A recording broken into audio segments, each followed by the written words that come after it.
Hi everyone, namaste to our foreign viewers and a very happy Environment Day to all of you. And before I start, I would just like to say it is such an honor to host a session of the largest and longest event with obviously my co-host Manishika Goyal.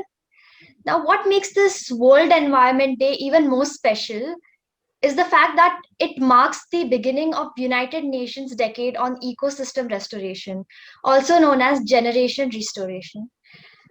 I know this pandemic has been very hard on each one of us. We all had plans, we all wanted to achieve something, but it obviously, I won't say ruined, it obviously got a little postponed due to the pandemic. But when we go through tough times, it actually gives us an opportunity to prove that we are tougher. Sitting online while getting used to the new normal, we ended up giving a rise to three new R's, which are reimagine, recreate, and restore.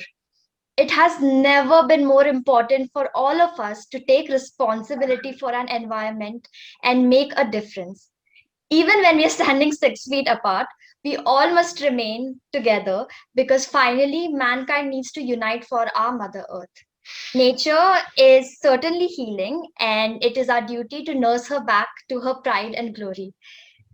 I won't say that it's a very easy task, or it's something that we can really accomplish in a span of 5 or 10 years. But what I can assure our viewers right now, that this very event will definitely inspire all of you to act now. So once again, a very happy Environment Day to all of you. And now I'll let Manishika take over. Namaste, I am Manishika Goyal and I, along with Shivangi, am your host for tonight. So, for me, the environment is not just about planting trees or initiating cleanliness drives, it's beyond that. It's understanding how beautiful it is and connecting with it. I believe that Earth is not something we've inherited from our ancestors, but in fact, we borrowed it from our children. And when we borrow something, we treat it with a lot of love and affection.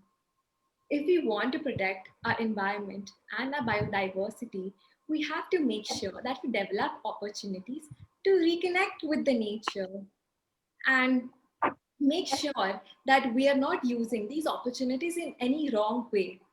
We need to spend time unplugged and let nature balance our lives. And when we give back something to the environment, it's not something that we're doing extra, but in fact, it's our duty and our responsibility.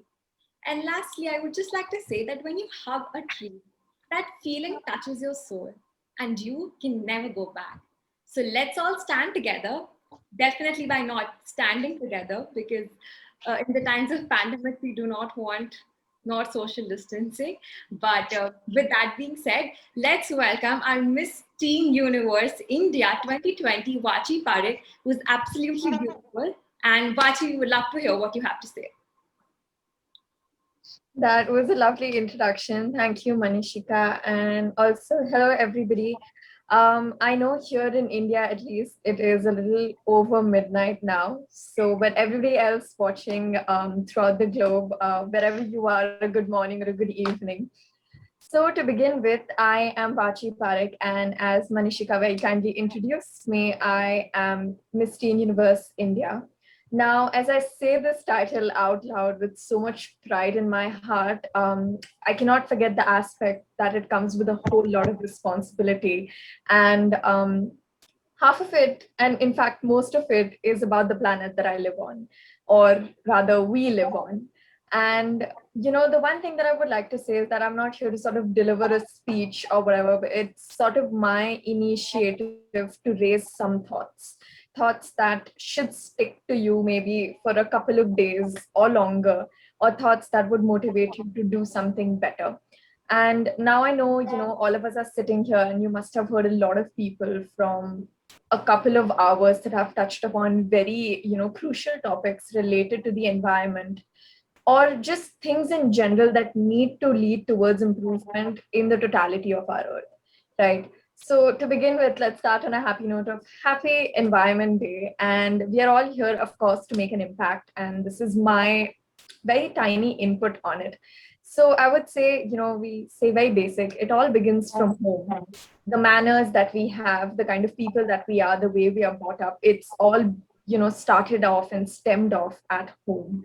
So I would say we need to do the same when it comes to our earth, because it's Mother Earth, it's our home, and we need to start from her.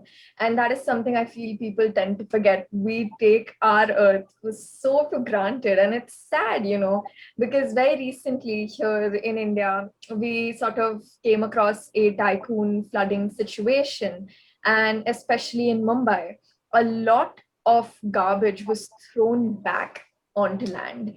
And unfortunately, this was not the very first time we experienced it.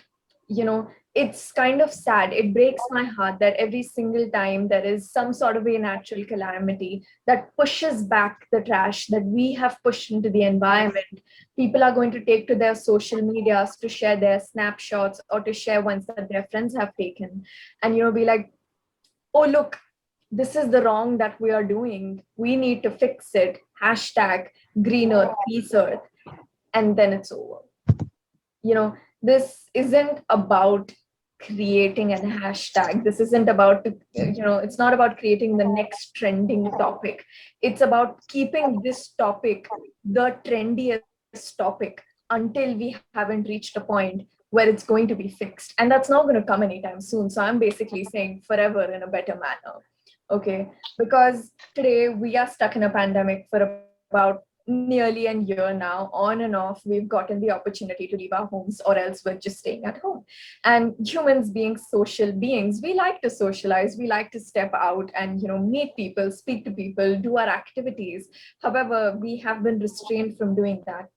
Now imagine if maybe next 2 or 3 months down the line, you go out of your house, there is nothing green. It's all brown, dirty, muddy, musty.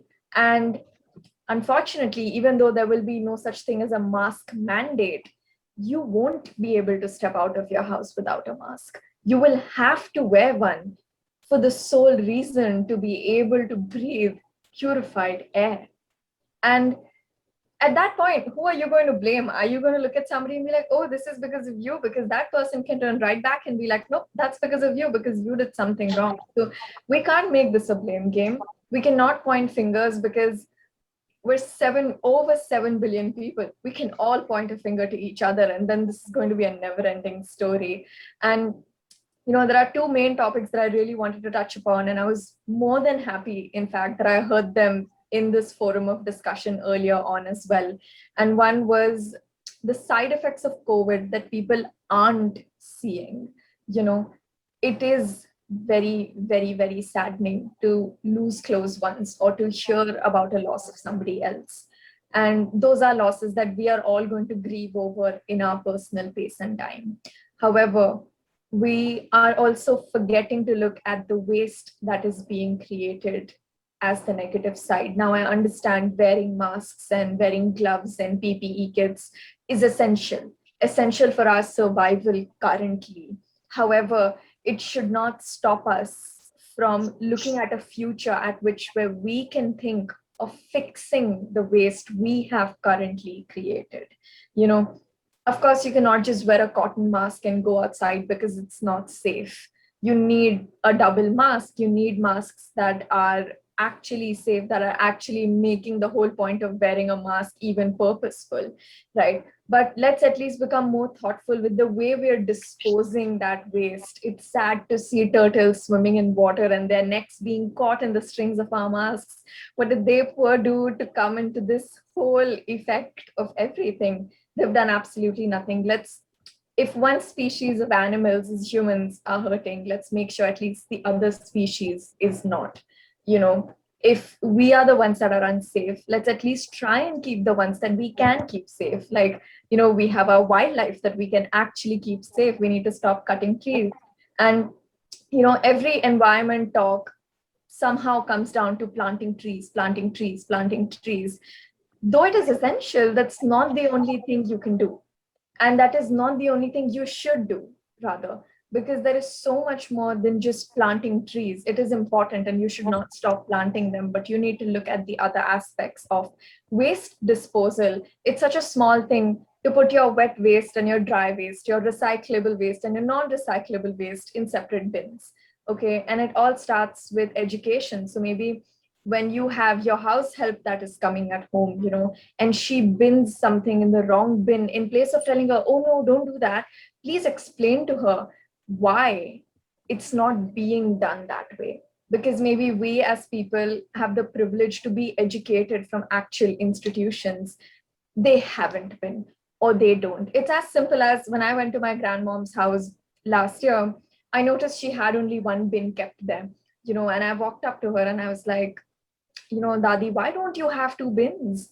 We need to segregate our waste. And she looked at me and she didn't understand its purpose. She did not know why I was asking. In fact, she gave me the most absurd look she potentially could, because she's like, why do I need two dustbins in my house?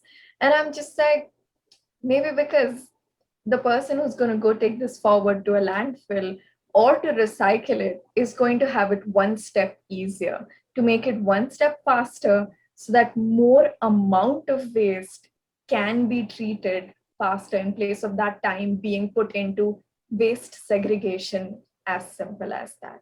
Okay. And since then, whenever I've video called her, she's proudly come and shown me that, look, I have two dustbins, and look, I am segregating my waste. And because I taught that to her, she's taught that to her girlfriends in her little kitty, to, oh, my granddaughter came and told me to have two bins because that's a good thing to do.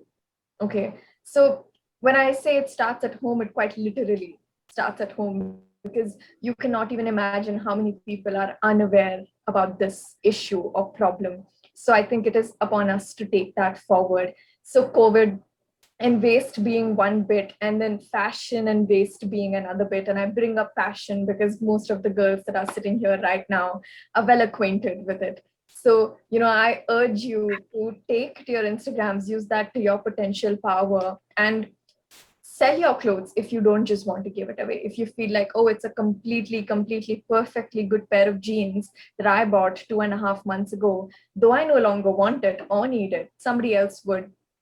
Nobody is stopping you to actually be able to go and make a sale, to thrift your own clothing. There is nothing wrong in that. And there is nothing wrong in buying from thrift stores either.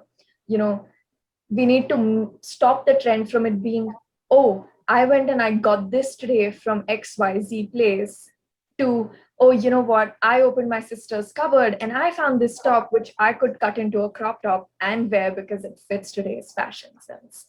And we need to make recycling and reusing the new fashion trend in place of purchasing and wearing. So maybe when you see one of your girlfriends posts on Instagram and she's worn an outfit twice, maybe go and comment on it twice as well. Motivate her to do it again, motivate yourself to do it again, and motivate all the other people reading those comments that, oh, so now it's the cool thing to actually put your clothes in the washing machine like you do and wear them again, because you have made the purchase, somebody has made the efforts of actually making it. So you might as well use it till its very last bit. And in India, at least, it's a very common thing in our households that when a fabric gets too old, you will use it for dusting. Once it's too old for that, you will use it for mopping. And then once it's too old for that, it's probably going to end up, in my house, we do this thing that we'll soak our clothes, put it in a bottle, and then put that near a plant pot. And then it sort of cools down the pot if it's too hot around during the summers. So that, using your fabric to the very edge of its being is important, and that is cool. So the next time you want to go and buy more washcloths because the ones you have in your kitchen are dirty, please look into your cupboard. I'm so sure you're going to find a t-shirt that is something that you don't enjoy wearing anymore. Cut it into 2 pieces, cut it into 4 pieces for that matter. You save money, you save the environment, and you have 4 beautiful looking washcloths. Okay, so all in all, my only thing is, let's just start being more alert with the things that we do, because it's the smallest of the smallest things that make the difference.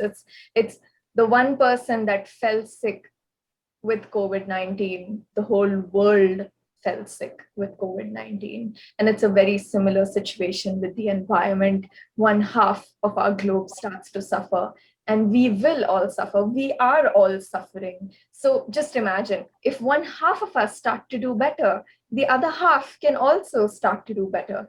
So please keep that into perspective, and you know, don't try and make somebody feel bad about something that they've done, but try and teach them that, hey, listen, don't throw your waste on the road. Not only does it look bad, but it's also not good because it's not going to degrade. It's just going to fly around everywhere. Put it in a bin. If you don't have a bin, put it in your bag, take it home. Okay, so that's just my urge to all of you. I don't want to make this very long, but I hope it's going to spark a little bit of thought, or at least a little bit more assertiveness when it comes to purchasing, recycling, and reusing everything that you have to. So, anyhow, again, to all of you, a very, very happy Environment Day. And thank you to our hosts, Manishika and Shivangi, to continue this wonderful event.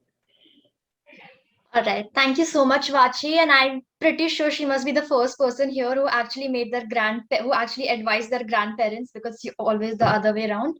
So for those who don't know, Vachi leaves for her international pageant soon. So please keep supporting her because finally she's wearing the tag of India. Indeed. Thank you. So yes, moving on. Last year we had our turn. Now we have the new girls here who actually aspire to be better than us, or so they claim. So let's start with the Miss Teen Diva girls who are waiting so eagerly, and we'll go with the first girl who is Arya Jalali. Is she here? Am am I audible? Yes, you're Yes, on. yes, you're audible. Keep close to nature's heart or break it once in a while. Climb a mountain or spend some time in woods. Better wash your spirit. With this, a very warm welcome to everyone present over here. I'm Arya Jalali and I'm going to speak on the topic global warming. Global warming is a gradual increase in Earth's temperature due to greenhouse effects caused by increasing levels of fluorocarbons, carbon dioxide, and other pollutants. This phenomena has been observed over years or over centuries. This, this phenomena has spot change in our climatic patterns on Earth. There are several causes of global warming which might have a negative impact on animals, human beings, and plants. These causes may be natural or might be outcomes of all human activities. Let's talk about man-made activities which leads to global warming. Deforestation. Forests are being depleted rapidly for domestic and commercial purposes. This leads into imbalance in environment and increase in global warming. Uses of vehicles. Vehicles burn lots of fossil fuels, which emits a large amount of carbon dioxide and other toxins into the atmosphere, which leads in higher temperature. Arya, I'm so sorry, but there are too many disturbance in your audio. So could you like? Huh? Yeah, yeah. Now, yes. Now it's perfect. You can go for it. Fossil CFCs, chlorofluorocarbons, by excessive use of ACs, refrigerators, humans have been completely adding CFCs into atmosphere, which is leading to ozone layer depletion.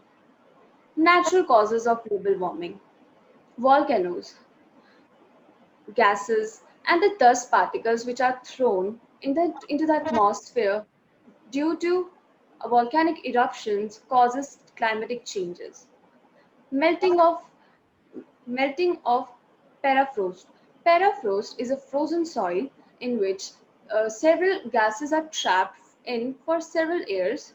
When the permafrost are melted, these gases are expelled into air and leads into increase in temperature of Earth.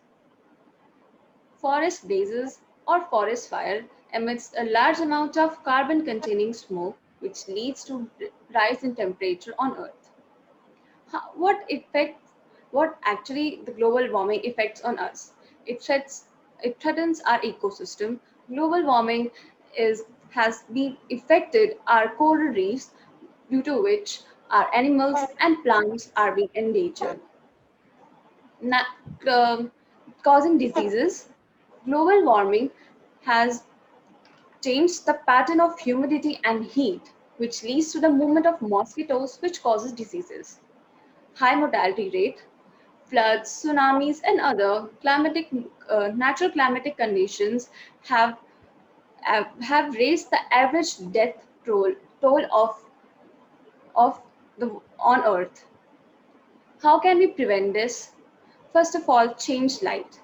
We can change an ordinary bulb with a fluorescent bulb, which can save 150 pounds of carbon dioxide in air. At most, drive less. Instead of driving, we can use carpooling. We can use a bicycle or we can go by walk. Reuse as much as we can. Recycle more. By recycling our half of home waste, we can save 2,400 of carbon dioxide in an air. Plant a tree. By planting a tree absorbs about tons of carbon dioxide in its entire life. At last, the one point I want to say is just switch off unnecessary lights, other electronic appliances when not in use. We can save 1,000 pounds of carbon dioxide in an year. Thank you. Thank you, Arya. That was lovely. I have one question for you. So, what do you do? One thing that brings you closer to the environment? Just anything you would like to share. I would gradually plant trees. It is the best step, I guess, especially in these times. Just planting one tree can make many helps to the environment. Yes, absolutely. Great. So, moving on, let's call the second girl. Do we have Milan with us? I think it's Milan. Like, is Yes, she here? Okay. she is. Good evening. Do let me know if I'm. Yes, you're audible. Good evening.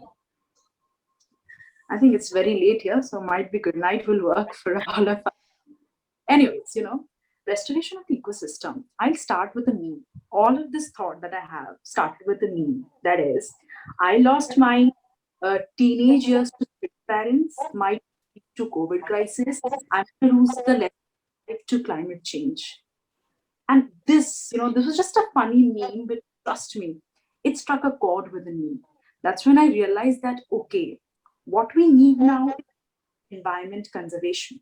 What we need now is ecosystem restoration. There is a difference. And I'll tell you what the difference is. I'll tell you it from a personal experience. I live in Orissa. We get visited by a cyclone every single year. That's like our friend, faraway relative, uninvited guest that comes to our house every single year. So what happened? I think before Cyclone Fani, me and 50 other people, we planted 250 trees. Now, as soon as Cyclone Fani came, it uprooted more than 1,000 trees only in my vicinity. I'm not even talking about the rest of the Orissa. So that's what I'm saying. When you're talking about climate change, it is not a topic, it is an existential crisis. It does not end or start with planting or cutting a tree. It has nothing to do with it now anymore. What as an individual, what as teenagers, youngsters or people working for, going for the Miss Diva or Miss Teen Diva for glam, what as we can do is that there are many apps which actually, monitor the amount of CO2 that you emit in your day-to-day lives. All you have to do is you have to feed something. One of the apps is Capture. I would request, please, please, please install it. I mean, we have grids for Instagram, so why not this for environment? This is like a fundamental duty. As Nicole Faria said, that it is my fundamental, I think it's a fundamental right that everybody gets to, breathe pure oxygen and good air. I think it is Manishika's fundamental duty that I breathe good air, and it is my duty that Shivangi breathes good air. And I'll tell you, how do we actually start working on it when you don't even realize the urgency of the situation? How do you know? Everybody talks about, oh, you know what, environment is getting depleted, the ozone layer is getting depleted. But how is it going to affect me? I am in my comfort of my zone. How do I realize? I'll tell you how you realize. First, you have to know what ecosystem gives you. Ecosystem gives us water, food. It is the primary cause of soil formation. And it also helps with disease regulation, climate regulation, flood regulation, and there are also some cultural benefits to it. We as humans, we don't deserve it. But yes, one of the cultural benefits is spiritual fulfillment and aesthetic enjoyment. Let me take the very basic, the least of everything. Jealous Jeevan, I think everybody believes that. Water. The IPCC's AR5 projects have projected that over the 21st century, there is going to be a 20% drop in the groundwater level. So it might happen that one day I'm going to have kids and my kids might perish because of our generation not doing anything to conserve that point of water. So these are just little examples that I'm giving you. Today, as it is, a lot of damage has been done to the entire environment, the entire ecosystem. Ecosystem has a very adverse effect on the economy. In 2000, the market value of food was $981 billion. Now, can you imagine if we don't have agricultural lands, we don't have we don't have a good soil, we don't use those new techniques, we just go on with the old techniques, which leads to the depletion of the soil layers. Can you imagine how many households will get they'll get shackled into the poverty line? That 22% of the world's population are currently thriving on agricultural economy. Let me not even start about the fisheries industry. So this is very important. Everything that we do every single day is going to round up around us. And there's no coming back from it. You cannot run away from, damaging ecosystem. Everywhere that I sit, I am in an ecosystem. Let me tell you, you guys are sitting somewhere, you guys are sitting in an ecosystem and you're a part of it. Now, what are the things that we can do? The first thing is, I think we all know about the cremation problem that is going on with COVID crisis. And I'm really sorry that I have to state this fact. But a lot of people are dying and there are no burial grounds. So what is the thing that we can do? There are something known as eco-friendly pods or coffins. So where your body is put into an eco-friendly pod, which in turn you put it in the soil and it grows into a tree.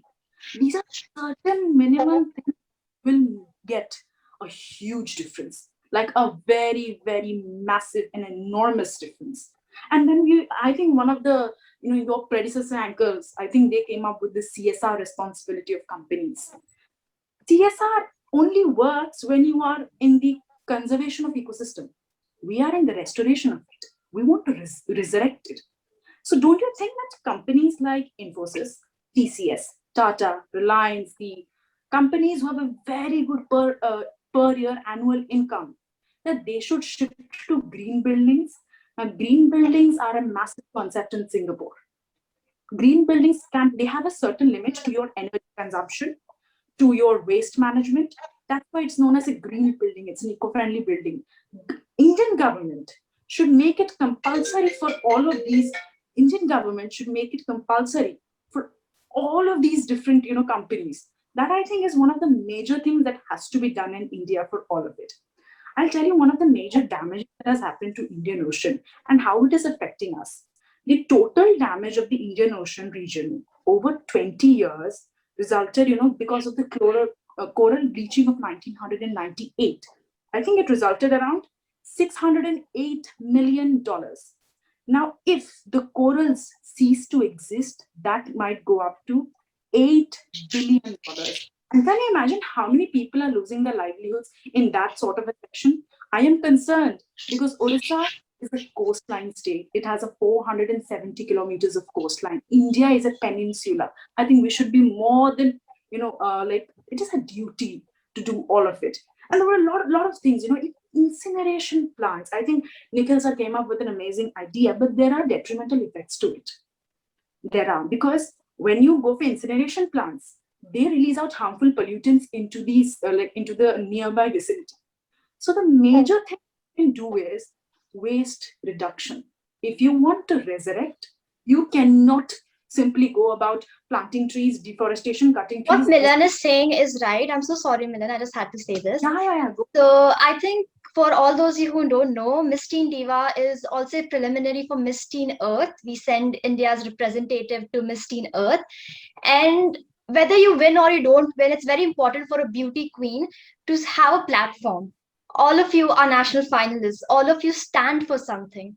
And it's amazing that, Milan, you have done so much research about the topic and you know so much. Keep up the great work. And all of you look very sad and tired, and I agree. And like, I know why. So, to just, wake you guys up a little, I think we'll have a few riddles in between. All right. And whoever, I guess, answers first will get a chocolate during the pageant. All right. This is subject to terms and conditions, just letting you know. All right, and please don't Google it. That'll just kill the fun. All right, so everyone's ready? Yeah. All right. What breaks but never falls?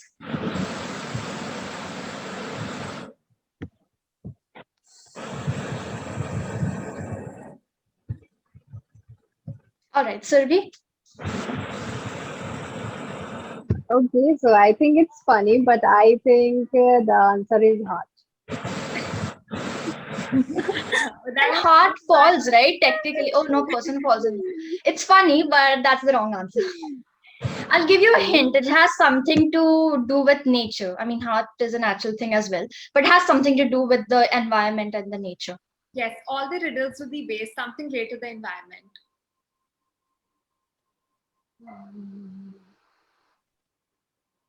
Come on, girls. Nobody wants Think. Learn more about your environment. Use your brains. Last year's contestants, winners, please, you have been through this weird sort of filler before. Yes, Ishna. Is it like soil or land? Will it break? No. Okay, I'll give you guys a hint. It's something related to sky. Okay, Jia. I think it's night and day. No. Related to the sky. Yeah, it's something related to sky. It's a star. No. How Is it clouds? Yeah, I Yes, think it's clouds. clouds? No. Yeah, exactly. It's clouds. No. It's a lovely word. It's a lovely word in English. I mean, of course, but yeah. Cloud. Sorry? Cloud. No. Atmosphere. Okay, all right. I'll give you guys a hint. This word Feather. shows up in I guess it shows up in a very famous song. It's the opposite of a very famous song, and that song It's is sung dawn. by. Dawn. Yes, you're very close. You're very close. Who said that? Dusk. The opposite of dawn. Dusk. Yes. I'm so happy you guys finally figured it out. All right. So, okay. Are you guys ready for one more? Do you want me to move on to the next person? One. All right, one more. All right. So, the next one is I touch your face, I am in your words, I'm lack of space and beloved by birds.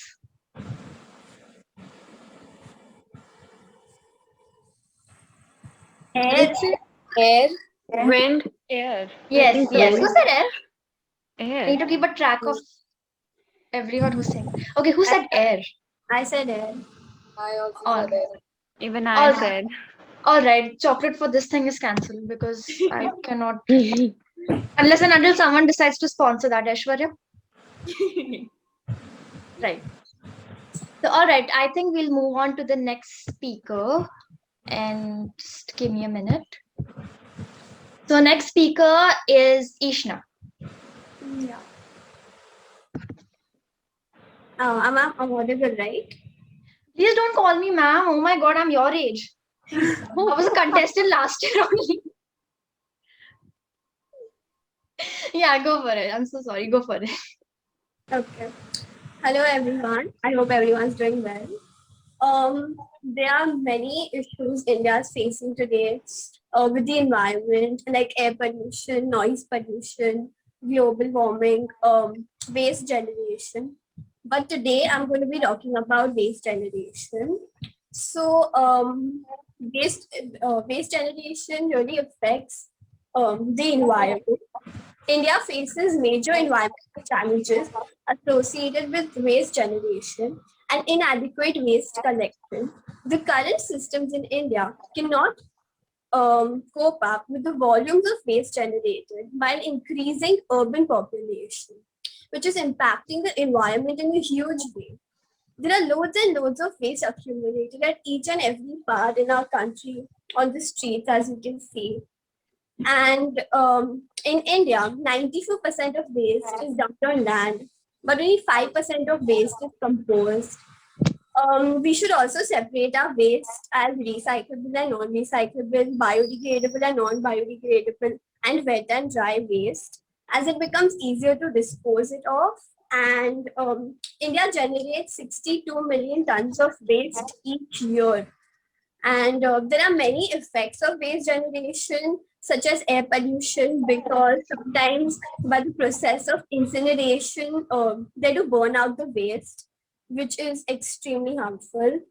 And some waste also give out a bad foul smell or generate methane gas, which contributes to greenhouse effect. Other respiratory diseases are also caused by waste generation. And water also gets contaminated because sometimes industries throw out their unwanted materials into natural water bodies like rivers and streams, which is extremely harmful. And even if one goes to the seashore in India, there's a lot of waste thrown back by the sea, which we humans have thrown, and it has just come back. So there's a lot of effect by waste generation, and I think a proper method should be followed to dispose of the waste in a suitable manner and an environment friendly manner. And according to me, composting should be practiced more, as it's a really good and environment friendly method to dispose of the waste. Yes, composting takes a lot of time, it takes around a month, but it's worth it because the waste is getting disposed of in an environment friendly manner, which is all we are looking for right now. And there are many other ways to dispose of waste, like sanitary landfills, incineration. As citizens of India, what we can do is that we can just follow the basic 3 R's, that is, reuse, reduce, and recycle the waste which we generate at our houses. And that's just a basic thing which everyone should do. Waste accumulation also leads to many rats and insects, which cause many other diseases and affects many other people and the health of the people. We could also start composting our own waste at home. And the process is to take a container or a pot and put some mud inside it and cover it with a layer of waste. And on that, again, put some mud. And after the pot is filled up till its tip, you can just keep the pot alone for a month. And after a month, if you go and open the pot and see the material, that material is called compost. And the waste is fully gone. There's no waste left anymore inside that container. So it's a really, really good method, according to me. And then that compost is also used to fertilize and improve the soil.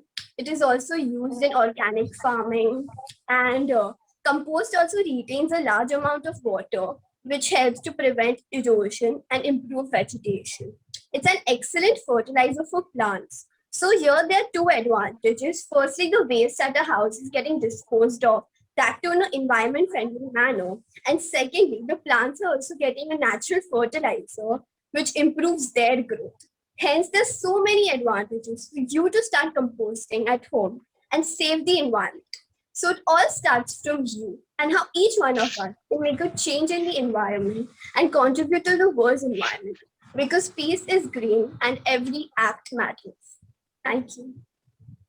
So that was a good speech. And I personally feel, I think that if, see, now when it comes to pollution or, restoration or, us degrading our environment, it has starts with one person. It's not like just one fine day, one person does something or a corporation does something, and then the entire environment is just, well, not good, I would say.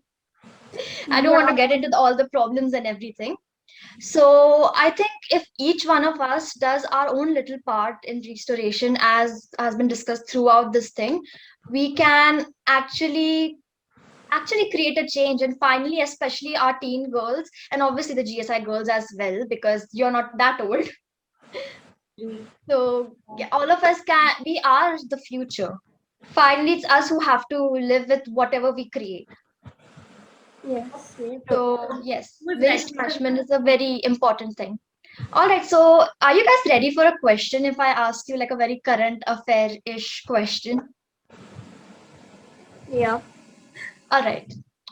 So right now, the UN Environment Program has started a new, I would say, has taken a new initiative today, which is Generation Restoration.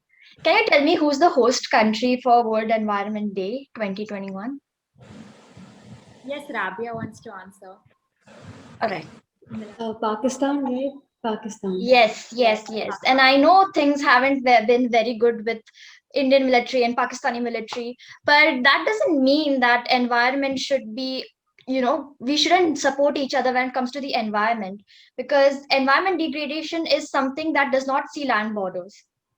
It's not going to happen. Ki, all right, it's only in India, or land degradation won't cross the borders of United States of America. And in fact, at times it is noticed that all these coming together for environment related programs can actually get countries together. So you may never know that, planting trees together might solve all world conflicts. Wishful thinking, but it's a possibility if you think about it. Yes, absolutely. Planting trees are the ultimate solution of everything. So, anyway, let's move ahead. Who's ready for another queen? Let's welcome our Miss Teen International India 2020. Where is that sweet Rashi? Can we have her? Hi, Manashika. Thank you for the sweet introduction. Hello, everyone. So, I am here, just like y'all, to speak on behalf of the depleting natural resources. And I'm here to speak for the so many countless animals who are dying because they have nowhere left to go. I'm also here to speak for the atmosphere that is terribly unhappy because of the holes in the ozone. I'm here to speak on behalf of the earth. Well, this has been said time and again, and I completely agree that we do not know how to fix the holes in the ozone or bring back an animal now extinct. Nor do we know how to bring back forests that have turned, into deserted lands. But if we don't know how to fix it, it is very, very important that we stop breaking it. There is not too much that I'm going to ask for today. I want you all to just remember what we were taught in kindergarten. Well, we were taught to be kind, to not fight with others, to respect others, to clean up our mess, to not hurt others, to share because sharing is caring. Let's introspect and be true to Mother Earth as well as ourselves. Are we really following all that we have been taught as kids? Well, sadly, the answer is no, because if we were probably following all of that, we wouldn't kind of need this event to spread awareness. This is a quote that has been used time and again, but I'd mention it again because no matter how often it is repeated, it is never enough. But the earth has enough resources to fulfill our need and not our greed. Also, these are like a few lines that I have heard, and it really touched my heart. And I think Hindi just gives the feel. तो मैं रूठी हूँ तो रग रूठा, अगर मेरे सब्र का बांध टूटा, नहीं बचेगा कोई। मेरे साथ अगर अन्याय करोगे तो न्याय कैसे पाओगे, कभी बाढ़ तो कभी सूखा। I also want to request you all to be the difference instead of wanting to see a difference. Each one of us can be the change that we want to see. And when you see that litter in the street, and when you smell the air of pollution, when you feel like it's piling up, remember that there is a solution. There is something that each one of us can do to keep the rivers clean, to keep fresh the air we breathe, and of course, keep the forests green. Help clean a beach or recycle bottles and cans. Learn about the problems we face and help others understand. It doesn't have to be a lot if we just do our share. So take your time out to show the earth that you care. I'm so grateful to the organization for taking such wonderful initiatives and giving us an opportunity to actually, understand the importance of so many issues that we are facing, not only as a country or, like a city, but we are facing it on like a global level.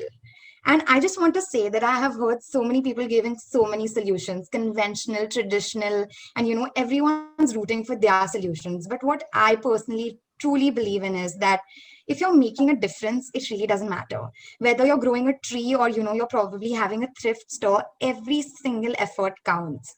And one more very important thing is that a lot of people here are actually, as beauty queen aspirants, or they've already participated. And I want to say one simple thing, that as a beauty queen, we definitely do have a lot of responsibility, but it is imperative we understand that as beauty queens, we are not expected to do everything by ourselves. There is this sense of responsibility that must, must help us evoke awareness. We need to advocate for the right things, and we need to make sure that we build an environment that is conducive to make the change that we wish to see. So all of you here, of course, you all are on this, in this, what do I say, this really healthy race towards success. But make sure that you all do your part. And even towards the final goal of crown, or whether it is anybody, actually, this is not about being a pageantry, aspirant, or being like a normal person who's studying commerce. Like everywhere you can have your own little role. It's like corporate social responsibility, or probably taking the crown, giving your all to win the crown, or post winning, living up to that responsibility. So all I want to say is that do your little bit, whether it is the traditional or the conventional form of helping mother nature. And I'm so happy to be here and speak to all of you. Thank you so much, Manishika and Shivangi, for being the great hosts that you all are, keeping all the girls awake at 1 in the night. And thank you so much for having me. All right, that's great. Just one question to all our queens present here. Is it exciting to know that one of these lovely teenagers from all across the country could actually be your successor? Oh, of course. I mean, there's no doubt about it. And we've met a lot of them multiple times because of the training sessions, and seeing them right where we were like a year back, it makes me feel so nostalgic, because like those nervous jitters and those Q&A sessions and those advices by like by the previous beauty queens, it's so overwhelming. While you feel you've come a long way, you feel like, okay, they are embarking on the same journey as you, and they're going to see this whole different version of themselves. So I'm so happy to be a part of this. Of course, here the pageant aspirants and so many others who have given us great advice. And I wish all of you best of luck. And I hope that you're actually listening to the advice given by so many people, because honestly, there were so many things that I wasn't aware of. Like genuinely, other than planting trees, there were so many things that I got to know. And I know that I want to apply that to my life. So there's a lot to learn. Let's just be very, attentive. Let's learn something. Please don't be sleepy. And we got this. Yes, definitely.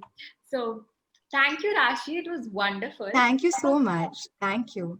Great. So moving ahead, I'll ask you guys one question. Even though you all are doing a great job, this is a little easy one. So this is a bonus round. Okay? Whoever answers this one will get 2 chocolates. So what is something that can run but never walks, has a mouth but never talks, has a head but never weeps, and has a bed but never sleeps? Even I don't know River. that. It's easy. It's easy. It's a river. Yes. Who was this? Aishwarya. Aishwarya. Aishwarya. Our Miss Teen Earth. Guys, just letting you guys know, you all have a beauty with a brain sub contest also. So you'll get a lot of riddles, lot of questions, and Manishika here won beauty with brains. So like, let me just let you know. And I was somewhere. I was somewhere. I didn't win. I wasn't last. I was somewhere on the list. So yes, the questions are going to keep coming. They are going to be a little tough. So I think just for one, since we all been talking, we'll start with highlighting a few activities that people have done. And we'll actually start with Aishwarya. And let me tell you guys one thing. even before she was a finalist. I've known her for, I think, quite some time, even before I decided to apply for Miss Teen Diva. And she has been doing an amazing job. I think she collected 100 kgs of plastic. Am I right? Absolutely. I don't know in Dubai how are you finding 100 kgs of plastic, but she managed to find it and clean it up. Are you guys seeing the extra achievement here?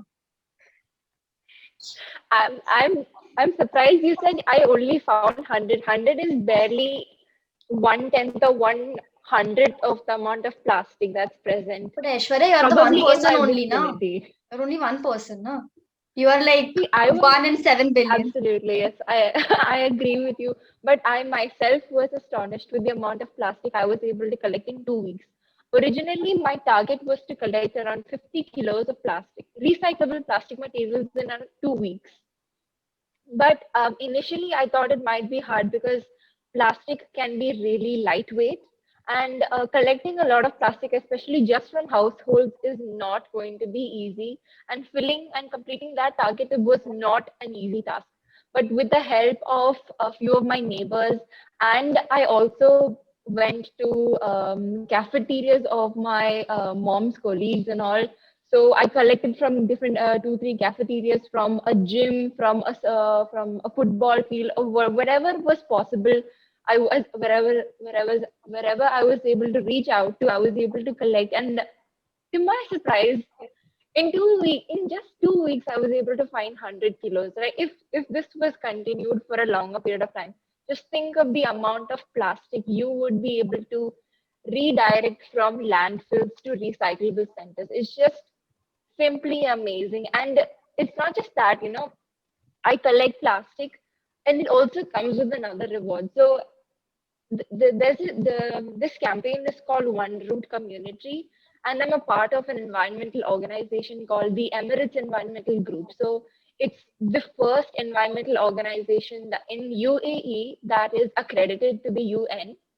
So it's really a big deal. So almost throughout the year, there's this campaign called One Community, where you are able to collect various recyclable materials like paper, aluminum cans, glass, mobile phones, toners, plastic, etc. And at the end of the year, depending on the amount you've collected, you get to plant a tree in your name over here in UAE. So last year, after I had completed my target, since I had collected double my target, I was able to plant 2 trees in my name in Ras Al Khaimah. And not just that, these trees were indigenous trees, and these were cedar trees. So these trees also provide food for honeybees, which provide one of the most luxurious and one of the most tastiest honey produced in the world, which is also known for its medicinal value. So it's not just that you're helping to redirect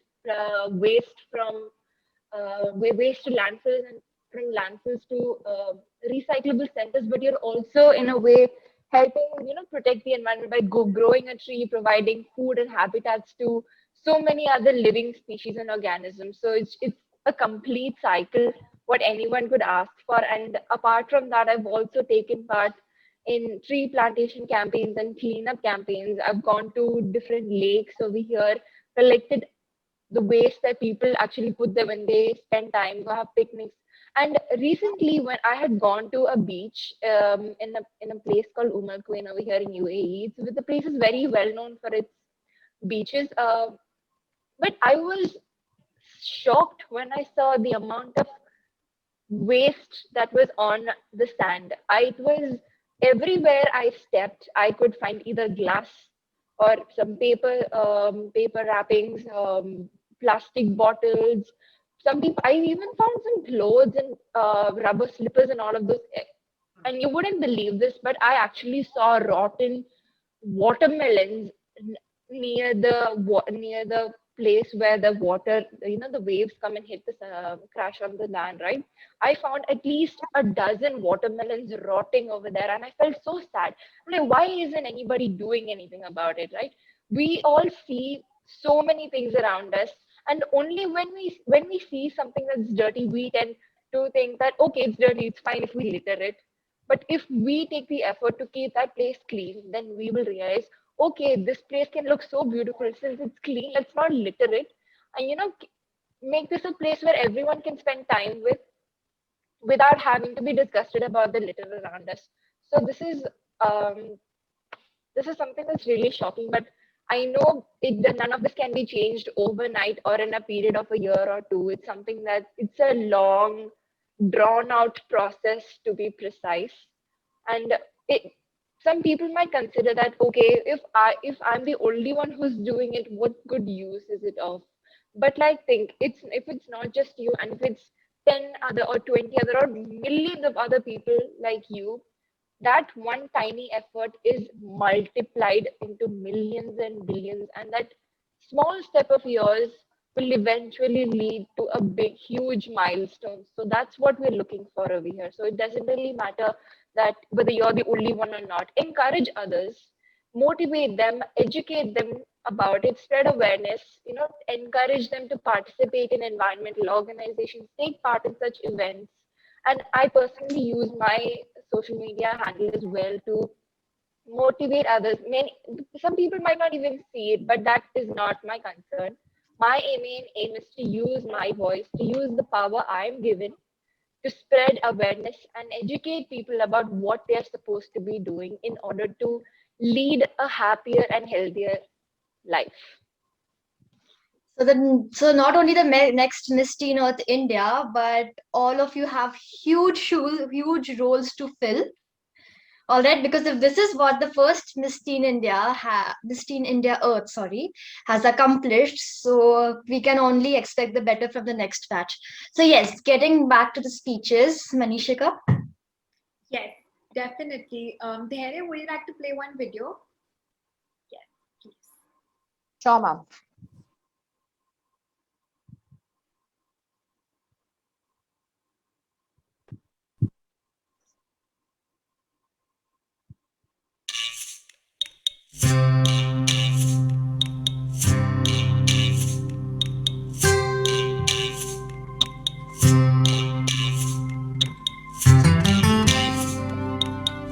The Trans-Himalayan region paints a stunning canvas of a myriad human cultures, linguistic diversity, several indigenous communities, and a multitude of high-altitude species of plants and animals.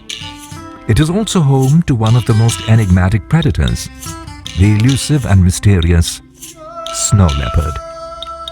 The distribution of snow leopard population in India includes the 4 states and 2 union territories of Jammu and Kashmir, Ladakh, Himachal Pradesh, Uttarakhand, Sikkim, and Arunachal Pradesh. Often called the roof of the world, this region is the headwaters of major river basins of Asia. The snow leopard is the apex predator of the Himalayan ecosystem. Sitting on top of the food chain, it is a symbol of these highland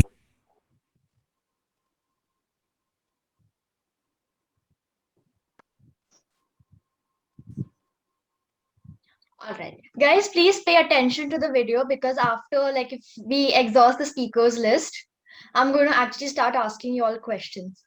Yes. So Manishika and I zone out. It's fine. You guys can't zone out. Yes, the queens aren't spared either. Yes, queens.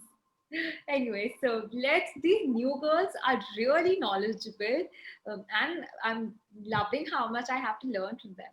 So moving ahead, let's call Akshata. Do we have a?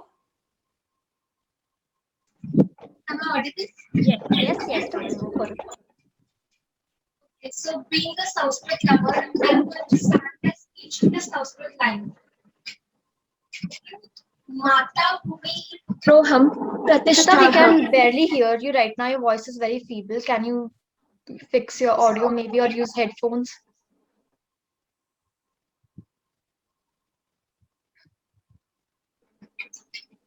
Am I audible? Yes, much better. So, being a Sanskrit lover, I'm going to start my speech with a Sanskrit line. Mata Putroham, Mata Bhumihi Putroham Prithivyaha, which means Earth is my mother and I am her child. So, hello everyone. As we all know by now, every year, June 5 is celebrated as World Environment Day. The main objective of this day is to spread awareness and to motivate people to take action for the protection of the environment. We can see constructed concrete jungles, skyscrapers hiding the scenic beauty. Almost every year, 11 to 12 billion trees are cut down for various reasons. Industries and vehicles have made the air we breathe unclean. There is hardly any time that we do not make use of plastic. Sorry? No, continue. Okay. Toxicity levels in the atmosphere have risen alarmingly. Recently, Cyclone Amphan have caused destruction along the coastline of West of Bengal and Odisha, and also Cyclone Taukte have caused destruction along the coastline of Mumbai. Both of the cyclones have caused a huge loss for of the public property and mankind. However, the noteworthy thing is that the trees that were felled were translocated and replanted. Some of the plants were replanted in RA forest in Mumbai. Do planting saplings actually do justice to cutting a huge old tree that provides us with maximum oxygen? No. Sapling can take decades to provide the same service to the environment, because planting a sapling can be an excellent thing, but individually, not because cutting a huge old tree and then planting a sapling. Moving on, there are positive and negative effects on the environment due to pandemic. For instance, we have to use masks because they are crucial nowadays, and they are adding to the litter, and they are sometimes ending up in oceans and rivers. So they are causing a huge trouble to wildlife. Birds are found tangled up to the strings of masks. So eliminating disposable for reusable masks and discarding disposables with care. Let's be considerate and take care of the creatures around us. Clear air, clean water, less traffic, and lesser pollution are some of the most citable outcomes of the pandemic. As rightly said, environment is where we all meet. It is the place we share mutual interest. It is the one thing that we all share. Let's come together and protect environment and protect Mother Earth. Thank you. That was lovely. Okay. So, as you said, that we have to do something for it. In the times of COVID pandemic, it's not actually possible for us to step out and do it. Yeah. So what are you doing? Like being at home and still helping the environment? Any ideas, suggestions that you have that all of us can do while sitting at home? Thank you for the question. We can surely plant a tree or sapling in our area, and also during the cyclone, most of our trees in our surroundings have fell down. So we can call the emergency number so they can translocate those trees and using cranes and plant them in the nearby area. Thank you.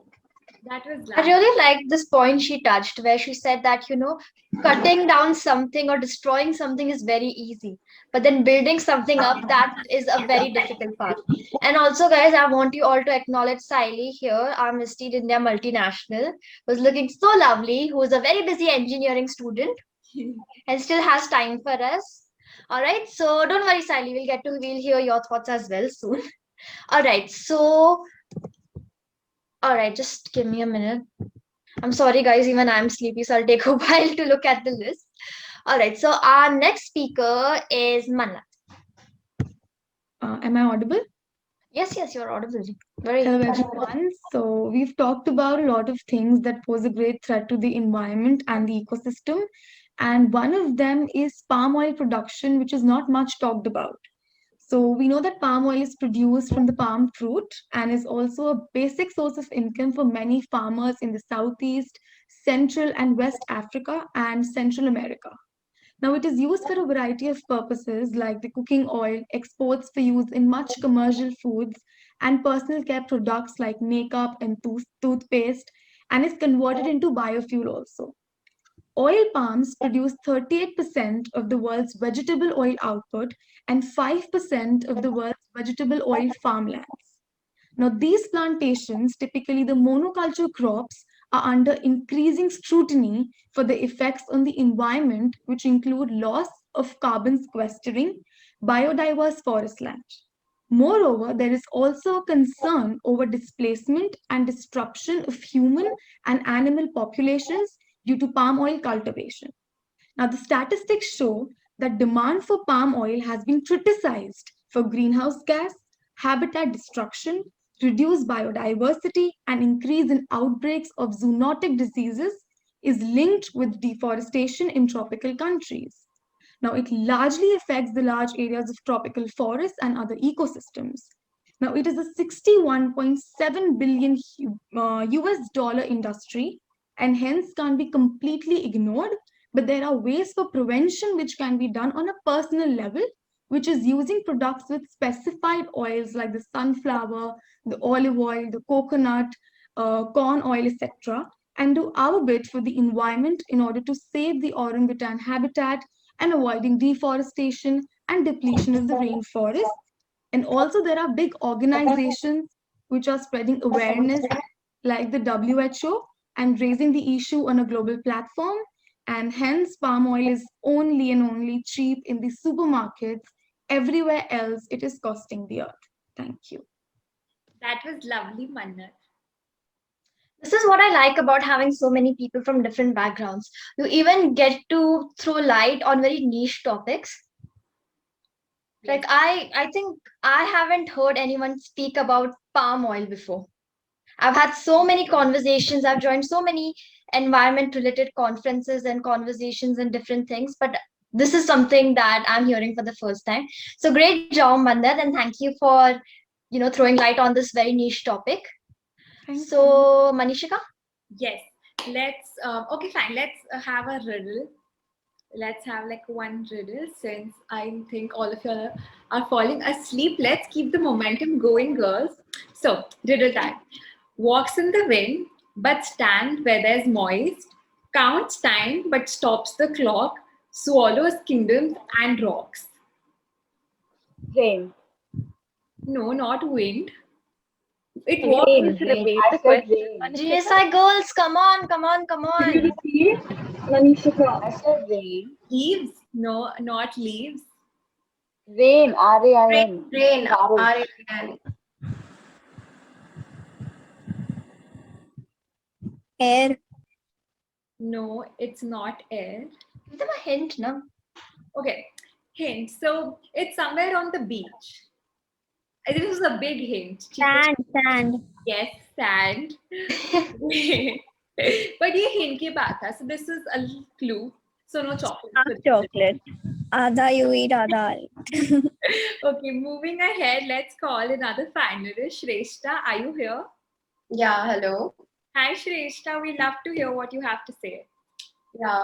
So hello everyone. I know it's really late and we all are sleepy and yeah, but so today, like every year we had this Environment Day, World Environment Day, but to be honest, I never really used to have so much emphasis on this day and really didn't hear so much about this. But being a part of this pageant, I'm really glad about this pageant that we are coming across like so many topics and so many things that we didn't hear about previously, and now hearing about so much, like I didn't even know that this palm oil thing and all those stuff, like really there are so much to do with the environment, but we didn't even I didn't care about these things. But I'm really glad that I'm really getting to know these things being a part of this pageant, and I'm really thankful to the organization for that.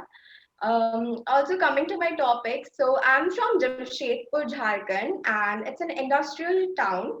So it's like India's first industrial plant city, and you can see a town or city. So it's an agglomeration of many industries. There are uranium mines, there are industries. So growing up in Jamshedpur, I was really concerned, like from childhood, that yeah, the air is polluted here, and everybody used to say like wear mask and all. But we didn't really care about all those stuff until we are really facing those problems now, that due to this uranium production in the mines, what these children are facing is in the rural area, especially because the uranium mines are especially situated in the uranium area, like the rural areas. So I work in my father's NGO. So my dad runs an NGO, and I'm a part of that. So for 5 6 years, last 5 6 years, I've been working with my dad, and like going to these villages and working with those people, I really came to know that they really do suffer a lot from those hazardous effects of uranium mines. But we didn't really know about these stuff because we are really in like a very nice place, because our Tata Industries are like, they take care of our community and local areas like very well. But we don't really care about the people who are living in the rural areas, the areas where we ignore the fact that rural people are even suffering from many environmental hazardous effects like this uranium mine. So what happens in the uranium mines is the workers, they work in the uranium mines, and the rural people, they barely get any wages like to survive themselves, but still they work there. And what is happening nowadays, we are observing that the children are being like while they are growing up, either they are suffering from malnutrition, or they are not able to walk properly, or they are in some way they are specially abled or something. So it's really harmful, like how the environment is affecting their lives. And so I have taken initiative through my NGO that for last 5 years we are really providing them like with every essential medical kits and all. And we have opened a school for those children in rural areas, where we are letting them go to school every day. We are providing them meal and all, so that they can study and they can learn the effects that they would suffer from the environmental hazardous effects that they would suffer in future if they don't care about themselves, if they don't plant trees, if they don't take care of themselves. That because we can't help themselves for the entire life, right? So they have to learn for themselves. So first things first is we have to educate people. Until and unless we educate the younger generation especially, they won't get what we are trying to, like our perception, they won't perceive that, right? Because they don't understand what is environment. And even we as young, like we as old people, we also don't care about like those environment day. Yeah, like we, yeah, hashtag environment day, but then we don't care about it really. But learning about those environment day, like I really learned many things about the environment day to day, and what we should do and we shouldn't. So just these little things that we can do our bit to the society is educate those children. So yeah, and we could, the basic three things is that reduce, reuse, recycle. Of course, we always say that. So I think it should be the basic mantra of our life. And I think we shouldn't plant like a sapling every weekend, but then yeah, what we can do is plant a sapling at least 6 months, like one in 6 months. So I think once in a 6 month planting a sapling would really help. And I think like suffering from this pandemic and all the problems in our lives, we really don't care about these small little things. But in future, these small things are going to affect us so badly, because we can already see the effects that the climate is changing, that the icebergs, the world's largest iceberg in Antarctica is just melting, started to melt. So I think that would really be hazardous for us in coming years. And if we don't start to act now, I think it would be really hazardous and affect to our younger generation who would further go in future. And yeah, I think so. So thank you. And also, I would like to mention that pageant. I was really thinking that pageant is really like about, like being a part of a beauty pageant is just about fashion. Is just about the, but like studying those things and learning those things is really making me happy. That it's just not about the outer beauty or about yourself. It's also about the society, the environment, and how we give our bit to the environment. So thank you so much, and I'm really glad that I'm a part of it. Thank you. Shivangi, I'm so sorry. Right. So basically, I think she highlighted a very important part here. There are a lot of people out there who think beauty pageant is just looking pretty or sitting pretty, and just looking as glamorous as possible. But it is about making an impact. Every single person here, if we just take away the fact that they were national finalists, or they're crown holders or title holders, they're still people of substance who make impact and who truly want to change the world. One example I would like to give would be Rudrangi Saundarya. She's Miss Teen India East, and unfortunately, she couldn't join us. Her evening gown, if any of you have noticed her finale evening gown, it's a yellow, lovely yellow gown she's wearing. It is actually made out of recycled jute. So learning all these different things actually teaches you what pageants are truly about, and how one girl, no matter what her age is, how tall she is, what her skin color is, she can actually change the world. Like Tanvi Valhara said, that if it takes one person to eat a bat and start a pandemic, why doesn't it take one person to make her wear a dress of jute? Maybe next time you'll see it on a famous runway and everyone will start wearing jute, recycled jute. So yes, change definitely begins with you. So next we have Siley, who's looking lovely as ever. Siley, you're looking so pretty. I can't take my eyes off you. Thank you so much, Shivangi. That was very sweet of you. Um, so may I start? Yeah, please go ahead. All right. So first and foremost, happy World Environment Day to everyone who's there at the meeting and watching the live currently. So apart from holding the title of Miss Teen Multinational India, I am also an engineering student. So I wanted to bring that perspective to the table and how engineers are helping to improve the planet and how smart technology can help us to combat the global warming and create a better future. I'm going to mention 3 ways in which we're creating an impact. So starting with, Earth is currently in a nerve-wracking phase. And global warming is a major topic, and humans are starting to see the effects right now, like extreme weather and the cyclone that recently happened. And it left millions of people without power and shelter for months. And humans are now searching for ways to fix the damage that is being done to the environment. And engineers here are taking major strides towards this goal. One of the 3 ways in which engineers are improving the planet is making clean water available. Clean water is not accessible to everyone. According to the World Health Organization, 785 million people don't have access to basic clean drinking water. So what engineers are doing is that they're creating technology that will help bring this clean water to those in need.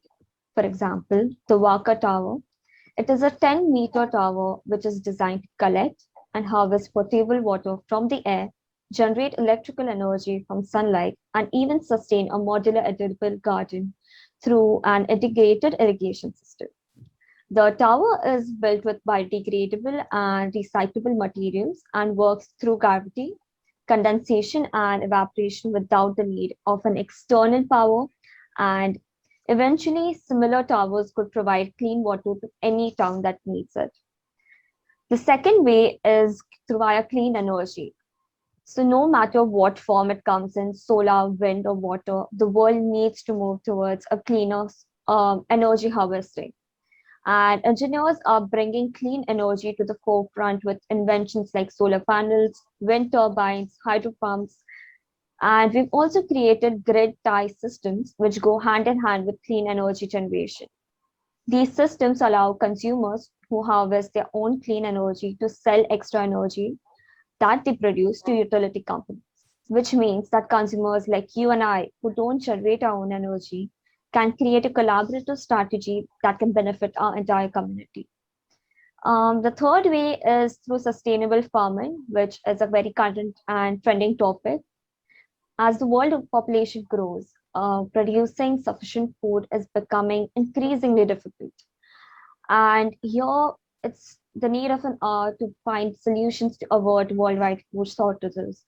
And one strategy to implement sustainable farming which also comes in many forms, is hydroponic, aeroponics, and aquaponic farming, which are all developed by engineers.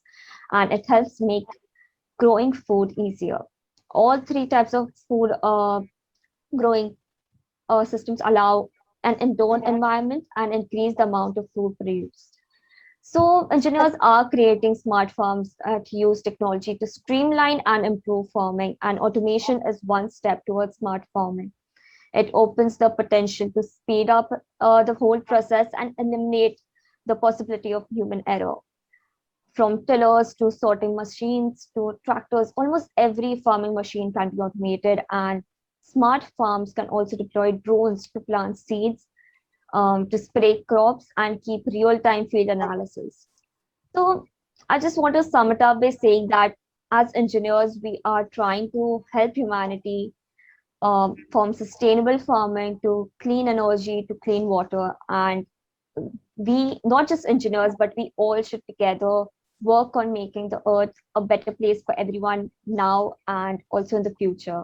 And those were my two words. I don't want to keep it too long, but I just hope we all collectively work towards the one goal that we have in our mind and make this world a better place to live in. Thank you. That's great.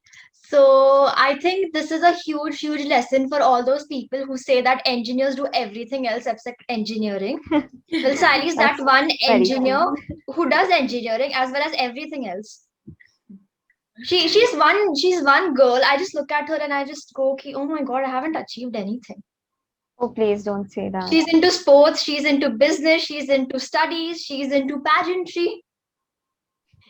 So a lot of things. And yes, before we I move think that is on, what pageantry is all about, right? You don't need to box yourself into one particular thing. And that shows how diverse this whole culture of pageantry is, and how we have girls from all aspects of life coming together with one cause in mind. yes, Siley, you're literally involved in all aspects of a student's life. All right, so before we move on, I just have one question to you because I just love asking general knowledge questions. Don't ask me because I won't know the answers if I don't see the Yes, answers. please. Should. All right, so now this is related to law because why not? Law is important. So it's an MCQ. All right, all of you are ready for this? A yes or no would really help. Yes. All right, great. So, which of the following is the first major environmental protection act to be introduced in India? A. Environmental Act. B. Air Act. C. Water Act. D. Noise Pollution Control Rule. E. None of these. This feels like KBC. Yes, yes. Noise pollution. Environment Sorry, what was Protection Act. I'm sorry. Wait. Environment Protection Act. Shivangi, why don't you repeat the options All right, I'll again? just repeat the Yeah. question. Does anyone need me to write? Manishika, will you mind typing it in the chat box? Oh yeah, sure, I'll do that. Yes, I'll just, repeat it a little more closely this time. Which one of the following is... Actually, Shivangi, I'll only be able to directly message people, so I cannot. All right. Not a problem. I'll just repeat it. All right. Thank you so much, ma'am. So, which one of the following is the first major environmental protection act, I'm so sorry, to be introduced in India? Can I repeat the options, ma'am? Yes. All right. A. Environmental Act. B. Air Act. C. Water Act. D. Noise Pollution Control Rule. Or E. None of these. A. Environmental Act. I think it's environmental Water act. It's Act. environmental act, and the latest one actually is the noise pollution one. So the first one is the environment, and the last to be implemented, the latest one is, I think, noise. Nope, nope, I'm nope, going nope, for a nope. wild. I'm going for a Noise. wild guess. My guess is water act. Same. Yes, कोई ना कोई I एक think हो गई. I think it's E. None of these. None of It's It is them. C. water. It is Water Act. Water act. I chose the I like decided to put this in because a lot of people think it's an act so matlab noise pollution jaisa it'll be something like noise pollution or environmental act. All right. When did Nice. this happen? Sorry, When did it come into action, the act? I don't remember the exact time, but I think it was around in 1972. I'll have to look that up. 1947 actually. 19. Yeah. I'm so happy that the leaders went like, "You're right. We are independent. The first thing we are going to do is take care of our environment." Yeah. They'll be very sad at us right now, but it's okay. We'll restore everything eventually. We have to. I think. We have to, yes. Yeah, don't have So yes, Manishika, you can move on. I'll stop That's yapping now. another thing, about environment. Everybody, it can literally be a 5-year-old or even a 70-year-old man who can contribute. So I love that fact. So moving ahead, do we have Surbhi with us? Yes, I'm here. Hi, Surbhi. Yes. Hi. Looking very lovely today. We are matching with the blazers. Yes. Yes, exactly. I was supposed to tell you that Shivangi, we are just twinning today. Like a white fact- blazer and black top. The fact that everyone pinned on the screen has white blazers on right now. You're all twinning. Exactly. I think even Siley is matching. A lot of people decided to wear white today. I'm very happy that we decided to, use white because it's a very risky color to wear. Because one stain and it's over. I think pageant girls are risky girls. Yeah, we're risky girls. We're not scared of, dancing in heels. We're not scared of dancing in heels. We're not scared of, doing our makeup in 5 minutes. What stops us from wearing white? All right. I'll go for it, Surfi. Okay, so today I'll be talking on the topic every drop of it matters. Okay, so we all know that we belong to the planet Blue Planet Earth, and it is called Planet because it is from outside it looks blue because of water. Can you even relate that our planet is blue because of water? And I am talking on the topic that every drop of it matters. So, like our Earth is covered by water. 71% of its surface is covered by water. Water is everywhere, like inside you, inside me, inside my pet, in air, everywhere. But the thing is, we can't use that water. From that 71%, 96.8% water is saline. We can't use it. And from the remaining water, we can use only 0.7% of water. And that's why, oh, Oh God, I didn't realize it. I'm so sorry. okay, it's fine. So This water you can use. Like, I'm living proof of it. I have a bottle of a water bottle.